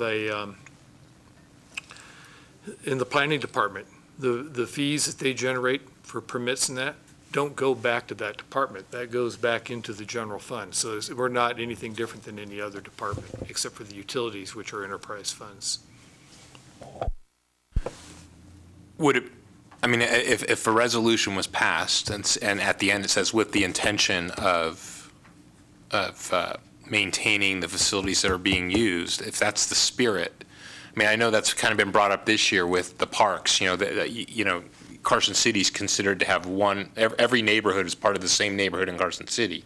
But Supervisor Bagwell's brought up, listen, that's not the case, and we need to really use those funds for the neighborhoods that they were really designed for. That's what the spirit is. If we pass a resolution with that as the spirit being, we're going to maintain the upkeep of Centennial Field because it's being used a lot for tournaments. Would that be, do you think that would work? Otherwise, it sounds like there's no other solution. Commissioner Bagwell. So one of the issues that we kind of were touching on a little bit earlier is I'm really interested from my Board of Supervisor perspective, looking at all the fees that are charged across the spectrums of everything that we do in the Parks and Rec. And so we know that the theater doesn't cover its costs, and neither does the swimming pool. But if you actually look at all of the other programmatic things that we do with Parks and Recs, those do cover their costs. They're not at a profit center, so I don't want to say that, but they are able to cover their costs. And so I think what I was trying to get to for a perspective for me is to look at the overall answer, just like you're talking about. And so let's just pretend at the end of this year, all the money brought in for all of Parks and Rec was $10,000, $20,000 more than the cost center, that we could potentially, at the Board of Supervisors level, then take a one-off of that extra $10,000 and put it into a project. So we couldn't reserve or make a sinking fund because it's general fund, but at least we could try to make sure that the ratepayers of the system are getting their money's worth whenever possible. That we don't use it for a different purpose, we reinvest it, just like you're talking about. So I think that's what I was trying to get to earlier, is I wanted the ability for us to start seeing the numbers and looking to what we could do to improve recreation in Carson City, because you can't compete against the fire department and the sheriff's office and the Department of Health. They're hard to compete against, versus us having actual data that supports what recreation does in Carson City and try to put you some dollars back that way. So just to clarify, the fees charged at the aquatic facility go to the general fund? Yes, they do. And the general fund in turns subsidizes the aquatics facility. So it does, but Robert, it does strengthen our argument a little bit if when we, at budget time, and we say, hey, we are generating positive revenues, through sports tournaments or, what other kind of activities we have in our community. It strengthens our argument a little bit that we need a bigger share of capital improvement projects, The problem's been, since 2007, we haven't had a capital improvement budget. That's the problem. It's not so much that we're not getting a share of the tournament director's money coming back to us, it's that there is no money. That's the problem. But I think once we get to the point where we have a robust capital improvement program where we have money coming in that we can set aside for improvements throughout the community, our argument gets stronger when we say we bring this much revenue into the community. Now, if we implement changes that make it onerous to tournament directors to come here and they stop coming here, then our revenues drop off, and then our argument isn't as strong either. The flip side of that argument is that we don't know what our budget situation would be like if we didn't have these tournaments coming to town. Our share of the general fund might even be less. So it's kind of a mixed bag of an argument. Have we ever charged them? Have we, because I just know from a baseball perspective, it might be different from the other areas. It's booming right now.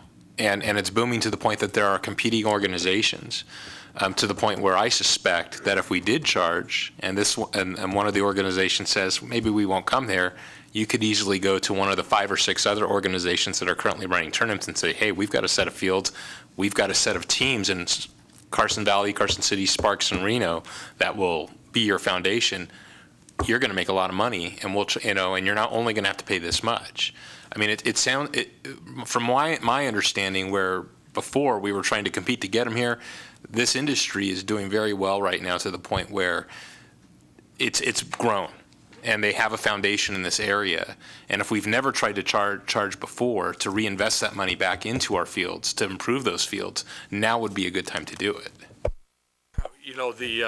I can tell you that until recently, and in fact, I think the situation is still this way, that some cities have bid on tournaments and said, we will pay you $20,000 to bring your tournament to our town, because they know that it's worth it. $20,000 is just a number I'm using, but it has actually been the other way. I mean, there are cities like Sacramento and other places that actively recruit and try to recruit these tournament directors to come to their communities. So it's kind of been the opposite side. Now, is that going to stay like that? Is it going to flip the other way around, where the cities are more in the driver's seat than the tournament directors? That could happen. I don't know. But that hasn't been the situation in the past few years. The one thing I can explore is to talk to these tournament directors, these organizers, to see what their appetite would be to, say, a portion of their gate, 10%, 20%, go towards, the improvement of the fields. What you could do is, the Youth Sports Association is a 501c3. You could say, if you guys would give 20% of your gate fee to YSA, if you're using Governors or Pete Livermore Sports Complex to go into a field fund, then YSA could set aside a field fund that would help offset the maintenance of those fields, so the general fund doesn't have to do that. Then the general fund can use their money, not saying that we don't want that money for Parks and Rec, but for other Park and Rec needs as well, because we're only going to get a certain piece of the pie. That's the reality of it with the Sheriff's Department. What Supervisor Bagwell was talking about, when you're competing with the sheriff and fire and all the other needs in the city, we're going to get our piece of the pie, and we got to just make the most out of that piece of the pie that we can get. But it would be feasible if they were willing to take that portion and give it to YSA as a nonprofit, and then YSA dedicate that to spend money at those 2 facilities. Keep in mind, in the city's overall budget, sales tax is the single largest revenue source we have now. It used to be 10 years ago, it was property tax. And so now, sales tax has gotten to be very, very important. We are seeing that sales tax revenues are increasing. And so, as long as that trend continues, we're going to find ourselves in a better position in terms, and I'm talking about citywide, of being able to set money aside for capital improvement projects. And when that happens, that's going to float everybody's boat a little higher. I mean, we're going to be able to start making improvements to Centennial Park and some of our other athletic field complexes too. It's just been capital, as I said before, capital funding has been low to non-existent.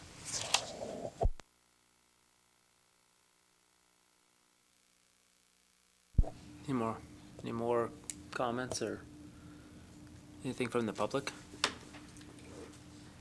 I know it's, that one's definitely kind of gone on, but yeah, it's interesting.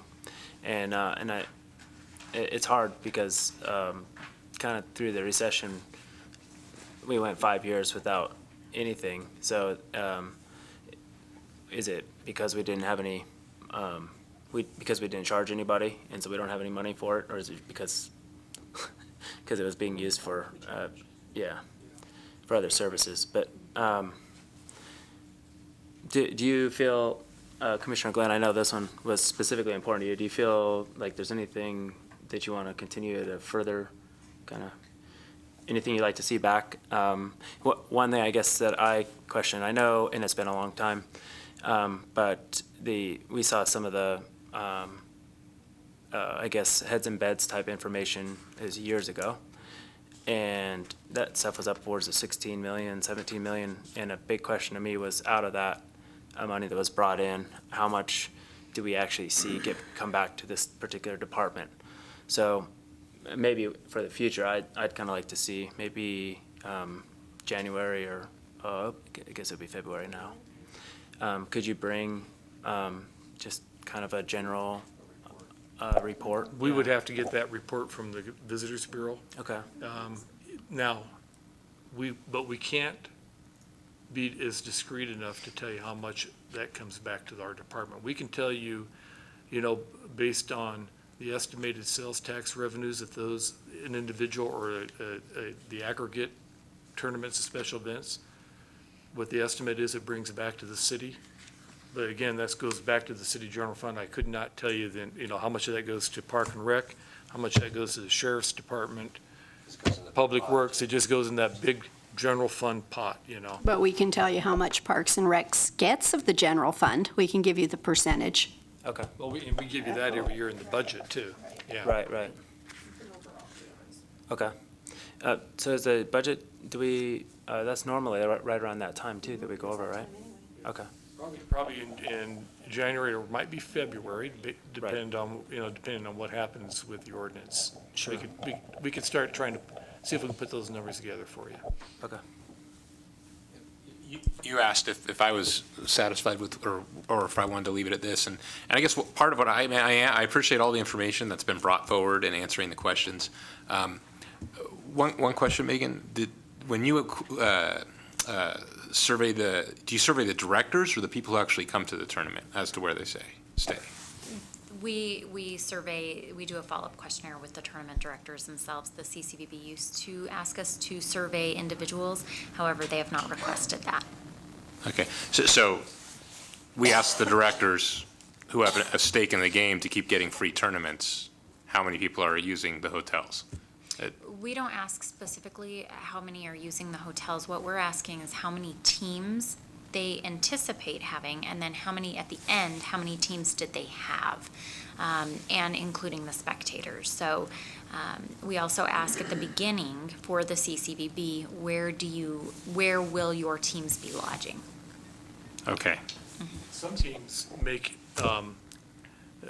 individual arrangements with a lodging industry. And they may say, if you give us a block of rooms at a certain price, we'll bring our teams there, so there's pretty good information out there among the lodging industry of how many teams are using their facilities.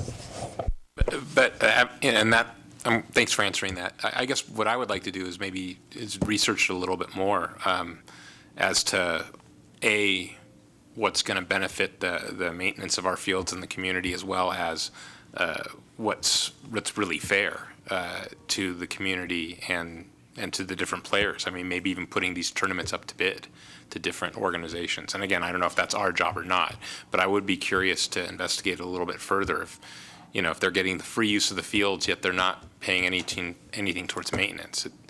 I feel there's got to be a solution there somewhere to reinvest into the fields that they're using or the rec services that they're getting.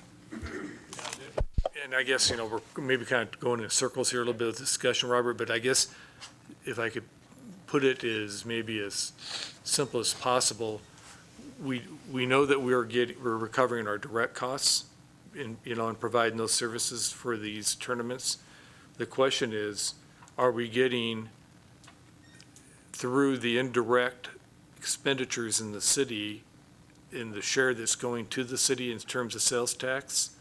Is that coming back into our programs, into our recreation budget? And I don't, and I just don't think there is a way we can really, track that critter all the way through the process, because, and it could change year to year, determined on budget priorities by the Board of Supervisors too.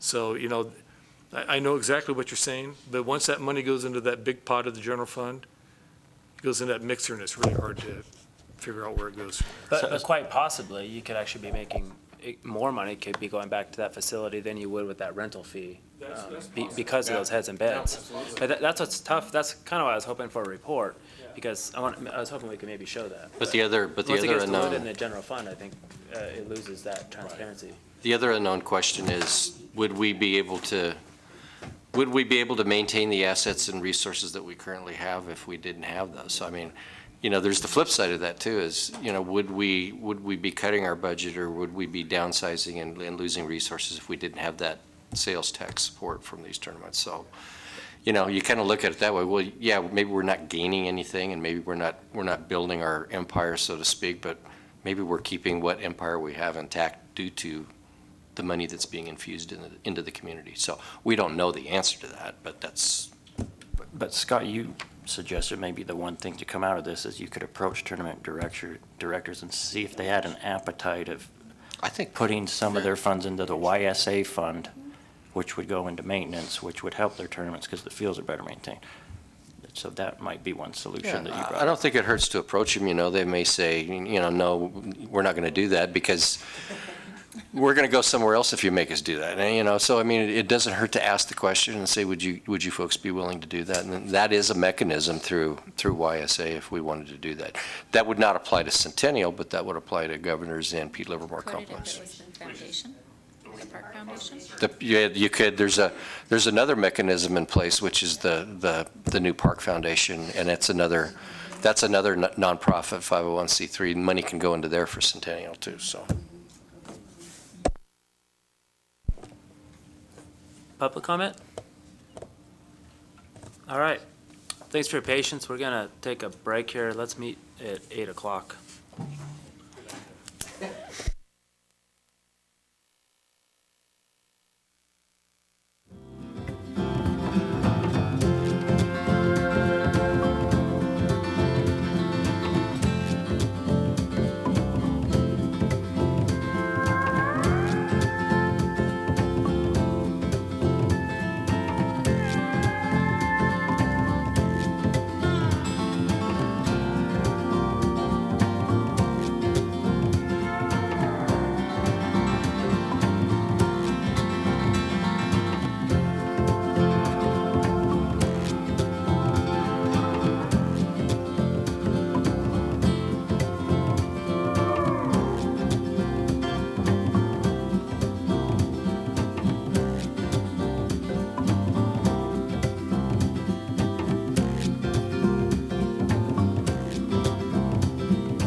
All right, welcome back to the February edition of the Parks and, no, I'm just kidding.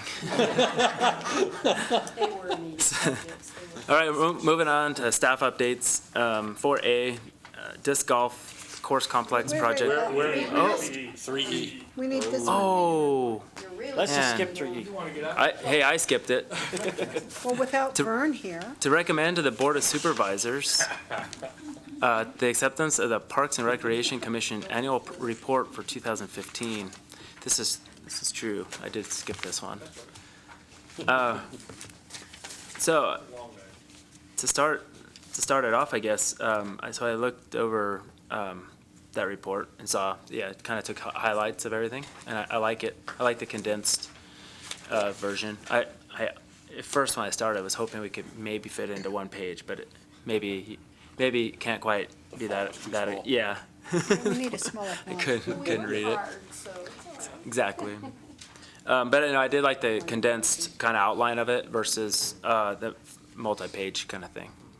And one comment I had thought, would it make sense for each of those items listed, as they are just highlights of different meetings, to put maybe the meeting that it came from and the date, or I don't know. Kind of wanted to see what everybody's thoughts were on that, but my thought was, what if a supervisor looked at that and wanted to know more about number 4? Do they have to, how would they go about looking at what number 4, what the details were? Well, that's a good comment. If you look behind that report, you have Exhibit A, and this is an index.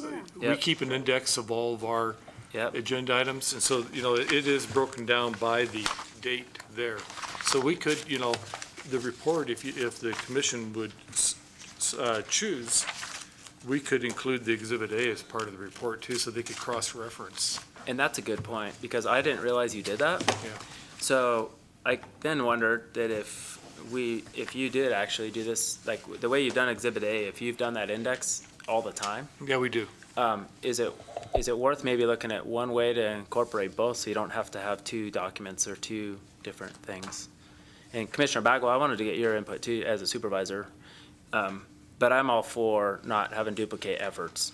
So if it feels like you're duplicating efforts for kind of doing the outline that's then based on what your index is it worth maybe just reviewing how that could be one document?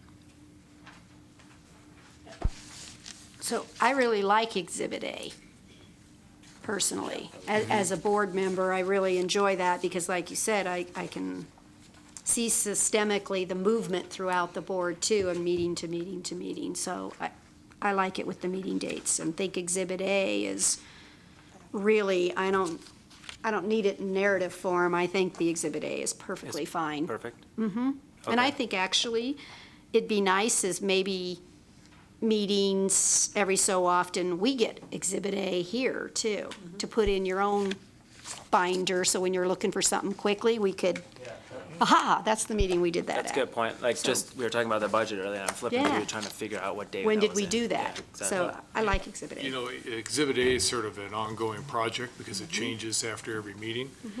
We could maybe give it to you in the form of the annual report, include it as an FYI or whatever, or an update for the commission. Yeah. So you would have that.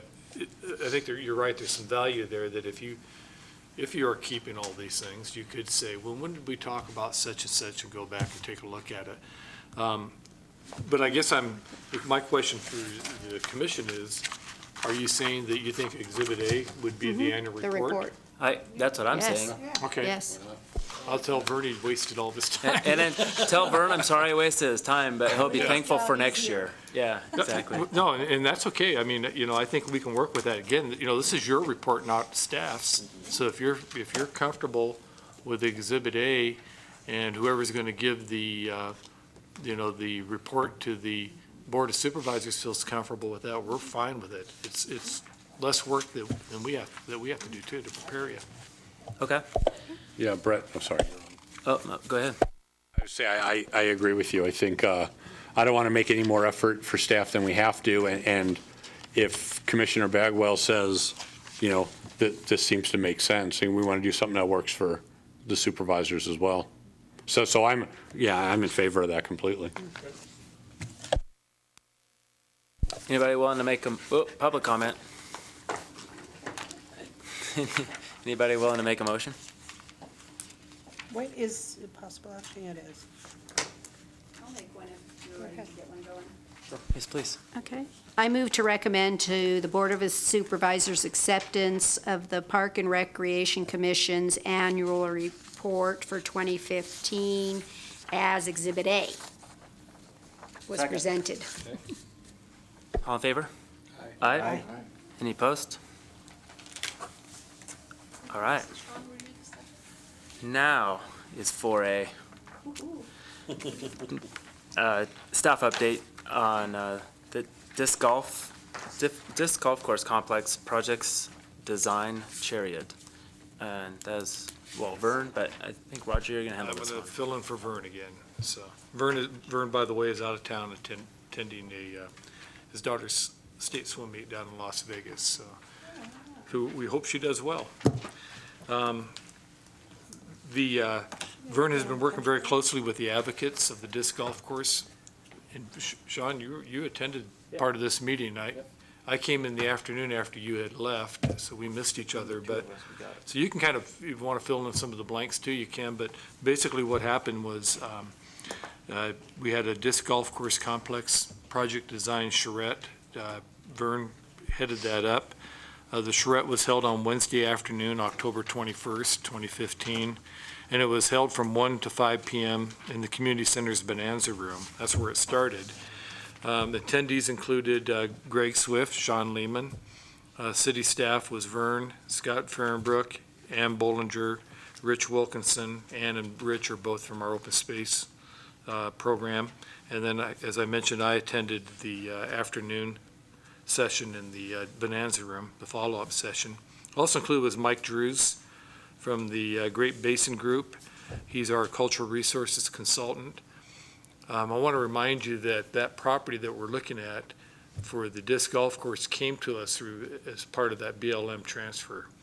And as part of that BLM transfer, one of the caveats, or one of the requirements is that any type of development that's done on that property has to go through, what we call a programmatic agreement with BLM. So if we're going to develop that, we have to go through the same processes that the federal government would have to go through in terms of doing cultural clearances, doing historical surveys, if there was, endangered species, those kind of things have to be accounted for. And that's an agreement we signed when we accepted the lands bill.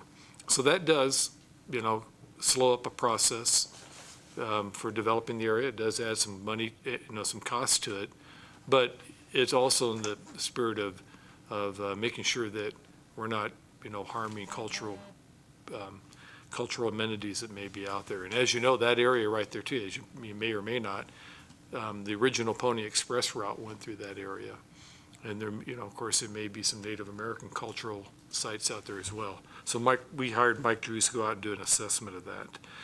And then we had 8 volunteer disc golf course designers. And so the idea is that the advocates are going to design the course themselves. There's a process they went to. They have a volunteer design committee on site working, and on Sunday, November 8th, they're going to get together and go out and look at the site.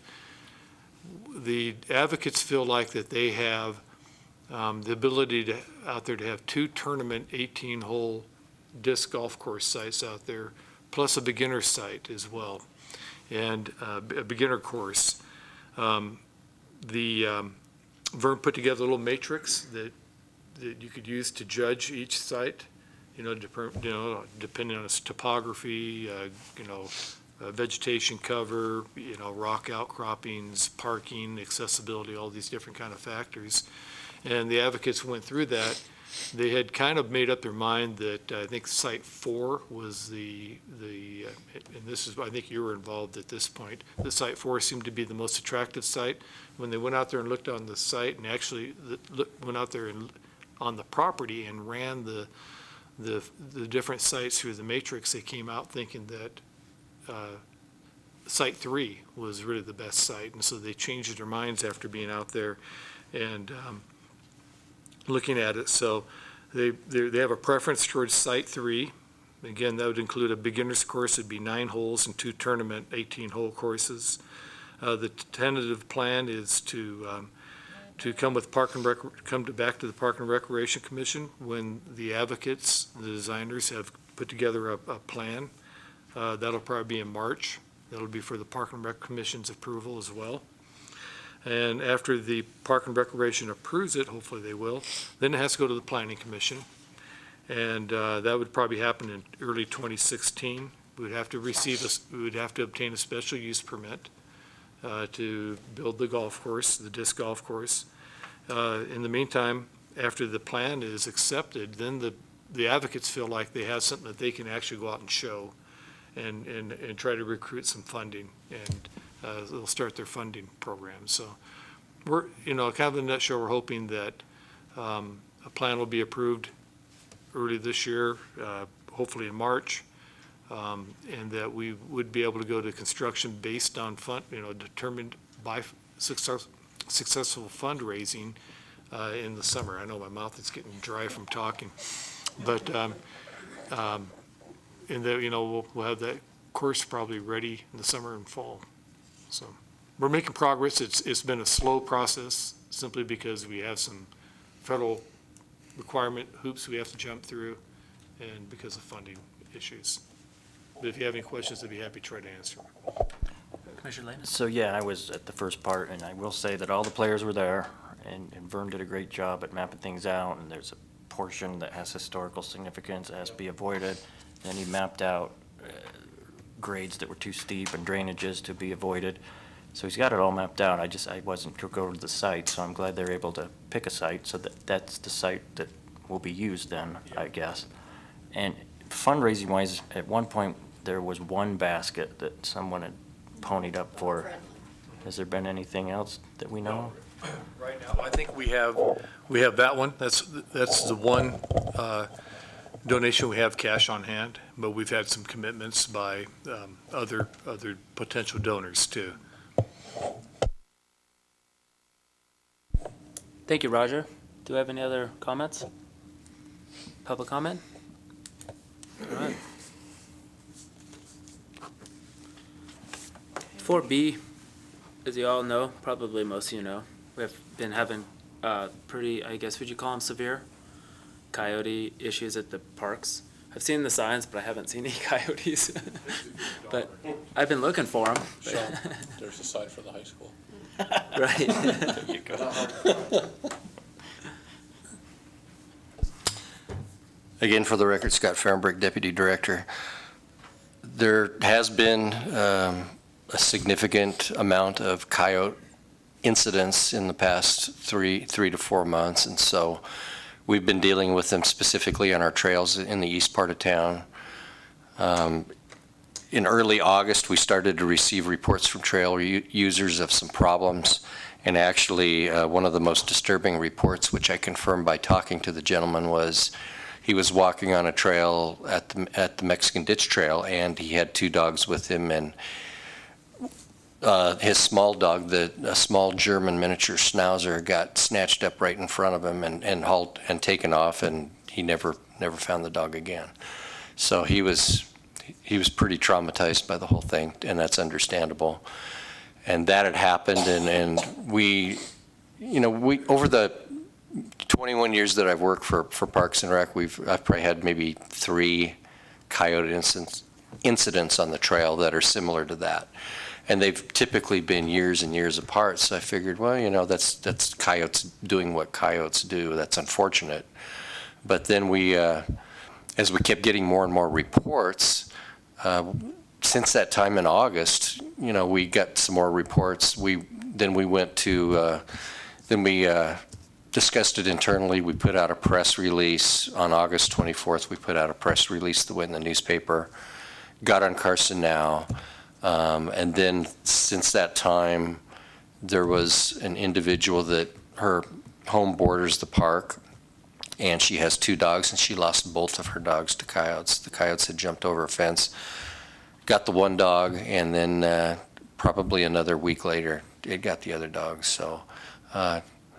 So she was noticeably, obviously upset. She went to the news. This had been on all the local news stations in Reno, and so it got a lot of publicity. We ramped up efforts after that as far as notifying citizens that there's a problem out there. We expanded our signs, that's our sign right there that we had on all the trails in East Carson City.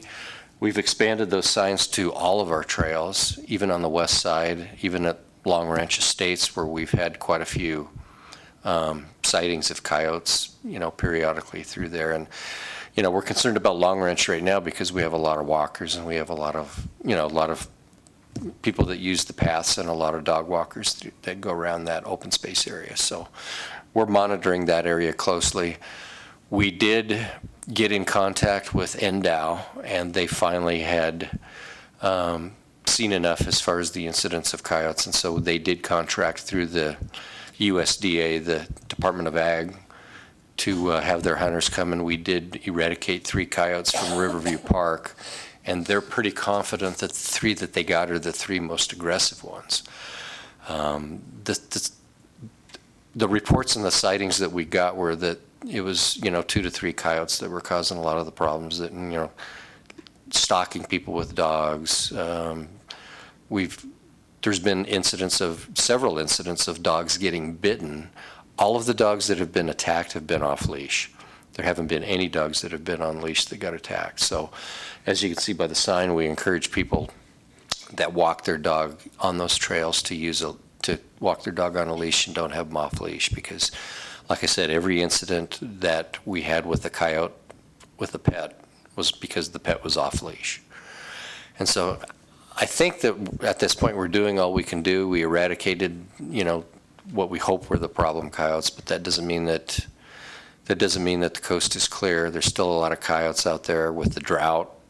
They're all coming into town, just like the deer and the bear and everything else. The drought is affecting them, and they're going to where there's food and water, and they're coming to Carson. Roger and I on Monday night will be testifying to the Board to Manage Wildlife about the issues with coyotes and with deer, urban deer in Carson City. So, there's a lot of problems, and I think it's probably, unfortunately, going to get worse before it gets better.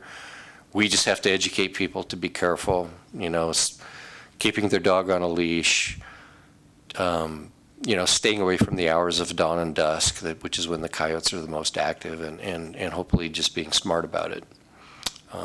I still go to Riverview Park, and I see people with their dog off leash, and I see their smaller dogs running through the wetlands, and I'm thinking, it's just a matter of time before it happens again. So people really need to concentrate on complying and knowing that it's a serious problem out there. So with that, and I'd just like to comment that if we do continue to have more problems, NDOW and the Department of Ag are willing to help out whenever needed, just like they did just last time. So I'd entertain any questions you might have. How do they go about that? Do they have their own personnel, or do they hire, is there a hunt or something? They have their own personnel, which are hunters, and then they come and, typically they deal with ranchers and ag people. But in the event. Pretty specific incidents, it's not for a period of time, really. No, and they, they're really selective about when they respond, and they saw that this was a disturbing pattern in Carson City and something needed to be done. Our biggest concern, Roger and myself, was that even with the lady that lost her 2 dogs in her backyard, in both instances she tried to intervene, and it was just a matter of time, we felt, before there's going to be a human coyote conflict where, if a coyote's attacking your dog, your instinct is to help your dog. And that's a dangerous situation. So we didn't want anything like that to happen. Plus, we don't want to lose any more pet dogs either. So. No, absolutely. Yeah, well, thank you for what you've done, and I'm sorry for the people that lost their pets. So. Exactly. Does anybody have any other comments? Commissioner Kieber? Thank you. Scott, you mentioned the drought. Do you think that's a contributing factor to why we're seeing the increase in the coyotes coming down, or are they just getting braver? What do you think? I think it contributes just like it does with, the bear and the deer. They're going to go, they're going to take the easiest route to food and water. And, there's a lot of competition up there because of the drought. And so, I mean, it's obviously a factor. The other factor is that they've limited, the amount of hunting that, back in, 20 years ago, a generation ago, people were out hunting coyotes on the Carson River, and they're not doing that anymore. So populations have increased, and, I'm just guessing that the food supply for the coyotes has diminished a little bit, so they're coming in closer where there's, people need to be smart, they're looking in backyards, looking for dog bowls that are full of dog food and wherever they can get a meal. And, I'm getting a lot of calls from people in Carson City just saying, I'm seeing a pack of coyotes walking down my street.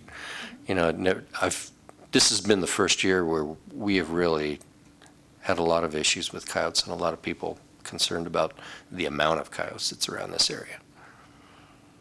And it's not, this isn't unique to Carson City either. Reno's facing the same thing, South Lake Tahoe. And, if you get on the internet, they're having coyote problems pretty much everywhere, just because they're being urbanized. And, a lot of them have lost their fear of humans, which isn't good. Thank you. Any public comment? Thanks, Scott. Item C is the Arlington Square Ice Skating Rink with Scott. No, you're back again. I'm back. I never went anywhere. I didn't. This week, right after the Nevada Day celebration, we secured the Arlington Square parking lot like we've done in previous years. Right now, we have facilities division crews out there setting the base up, and then we'll get the Public Works crews in later this week and the first part of next week to bring in the sand, and then we'll bring in the parks crews directly after that to start setting up the dasher boards.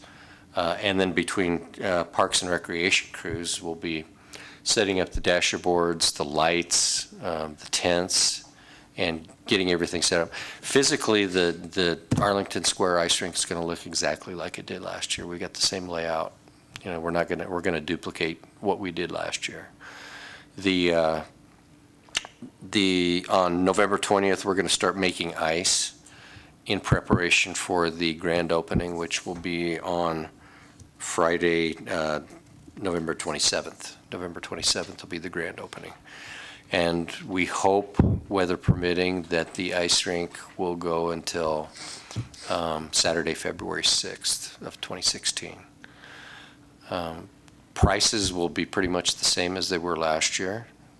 We're going to offer the same thing as far as tent rentals. If people want to advertise, if businesses want to advertise, we have banners that they can purchase. The large banners for the dasher boards are $500. They can get one half that size for $275 if they want to, buy one of those. And then we have banners that they can put on the fence for $100. We don't have the banners. They have to go down to the sign company, purchase the banner, but we allow them to put their banner up for those fees, and then that money goes back into the revenues for the ice rink. So with that, we're looking forward to it, and we hope to have a good year, and it looks like it. Hopefully we might have some cool enough temperatures where we can make some decent ice. And we do have punch cards.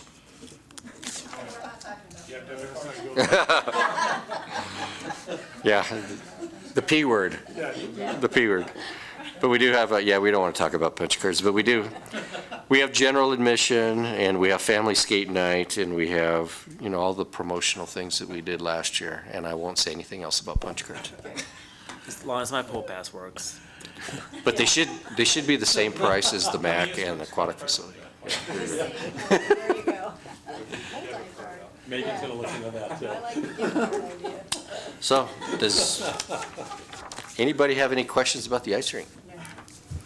Public comment? Oh, Quick question, and so have we figured out where the permanent location might be in the future? Not yet, no. It kind of depends on what kind of development plans we have downtown. is that's still going to be a parking garage there, right? Or is that falling apart? Well, we don't know yet. We don't know. It's all up in the air. Okay. So, yeah, we weren't sure if we were going to have that parking lot until, right before this year's ice rink, and then we confirmed that we could use it, so. I remember, yeah. So this may or may not be the last year that the rink's down there. It could move next year or the year after, just depending on what happens. We're kind of playing it year by year. Year by year or ear by ear?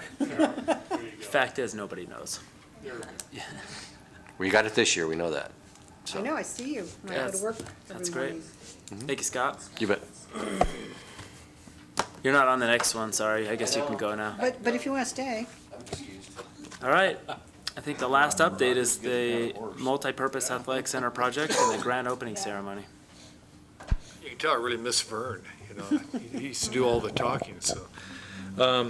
Yeah, so everybody, I think, saw the article in the paper, several made mention to it. We are having, we believe the multi-purpose athletic center project is on time. We're planning a grand opening ceremony on November 16th at 2 p.m., little ribbon cutting ceremony. We're kind of formulating some plans. They're not completely etched in marble yet, but It says it's December. it's December 16th, thank you. Yeah, December 16th, not November 16th. We would not be ready if it was November 16th. Thank you, Jennifer. So December 16th at 2 p.m. So we'd, invite all the Park and Recreation Commissioners to attend. That'd be great. And enjoy the, the opening of the MAC. So is that going to be, we've been talking about this for years and years, is this going to be the official name of this building, the Carson Multi-Purpose Athletic Center? Right now, it is the name. And it's a name because it's kind of been institutionalized a little bit, but also we got to get a sign as part of the project. Somewhere down the line, if there is an idea to change the name of it, I suppose that could be entertained.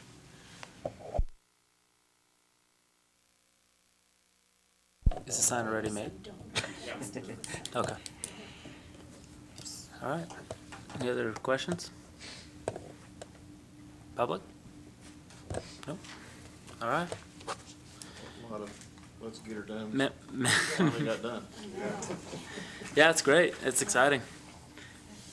So December 16th at 2 p.m. Be there. Rugby Square. Members' announcements and requests for information. Joe, you got anything with the school?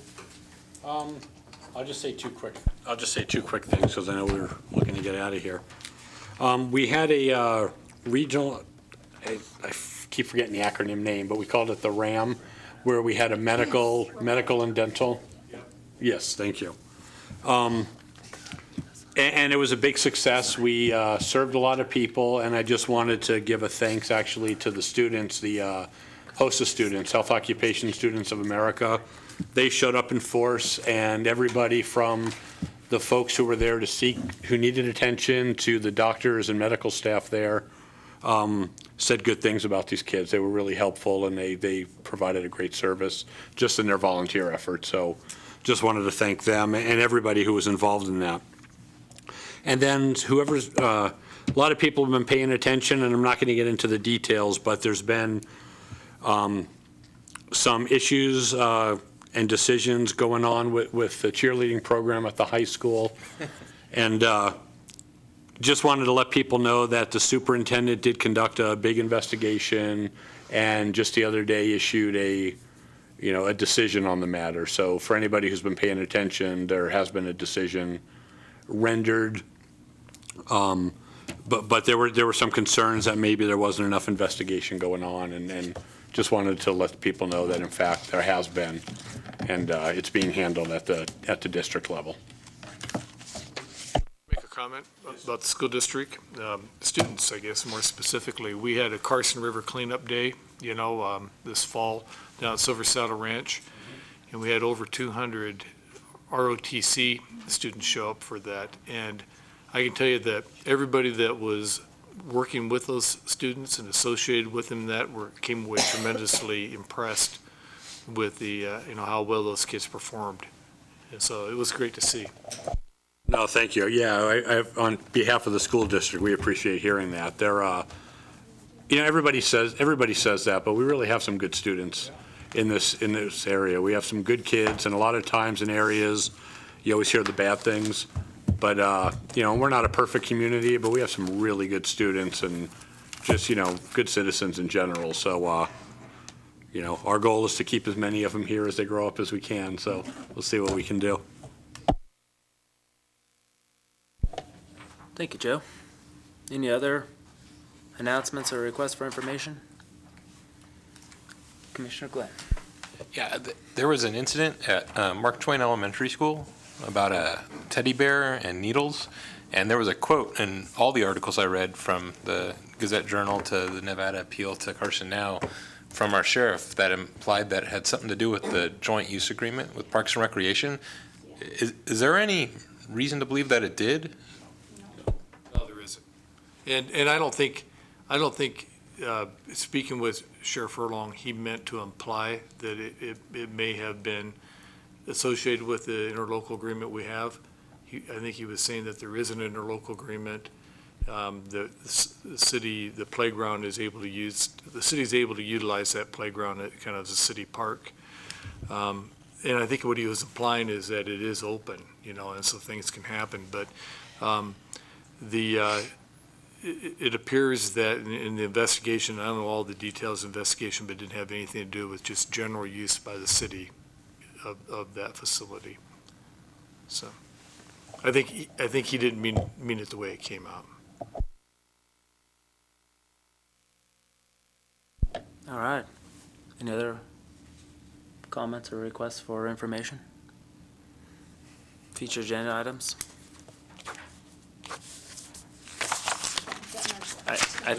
Nobody wants to put anything on the next agenda. Just speaking of the agenda, when are we going to make the switch to bi-monthly meetings? Well, yeah, what we'll do is we'll bring the ordinance that you approved tonight to the Board of Supervisors, hopefully at the first meeting in December. If they approve it, that'll be the first reading. If they approve it, then we'll bring it back for the next meeting in December, which would be the third Thursday in December. If they approve it then it takes effect, and then we'll be moving towards bi-monthly meetings. Now, the other thing we're going to have to do then at that point is to make changes to the Park and Recreation Commissioner's bylaws to also reflect those changes. So we'll bring that, if the meeting is, first meeting's in February, we'll bring it to that meeting. Roger, I just had a couple. Where are we with the SNPLMA, the joint, did you say December? There's a meeting in December. Yeah, there's a meeting in December. Right, with the joint, like getting everyone together, right? Well, that's with the representatives. Yeah, exactly. Sean being Right. one of them. So what I was gonna say is, could we maybe put that on a January item, that we could have that? Yeah, and that may be the February, but we can, Or January, February, yeah. yeah, Okay. And we'll then, put it on there. I was hoping maybe before the end of the year, but maybe not, but, the report on the Nevada Fair, looks like it's scheduled for after the new year, but, It's going to be scheduled for after the new year. We're planning on bringing it to the board in December, sometime in December. right, okay. Yeah. Okay, We're still waiting for, believe it or not, information to come in, Really? Yeah, some of the, invoices haven't, been paid yet, and we're still getting some invoices in, so. wow, okay.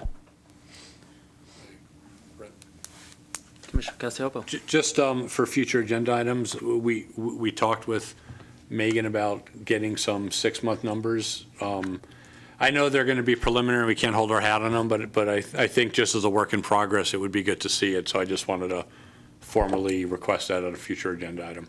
Yeah, good point. Maybe tentatively just put it for, is it the April? I think April was one. So we could just put it on one? Yeah. So- Anything else? All right. Thanks, everybody. Sorry for the long meeting. Final public comment. Don't get us in trouble. Morris? Nothing. All right. Except you look in the parade. Motion to adjourn?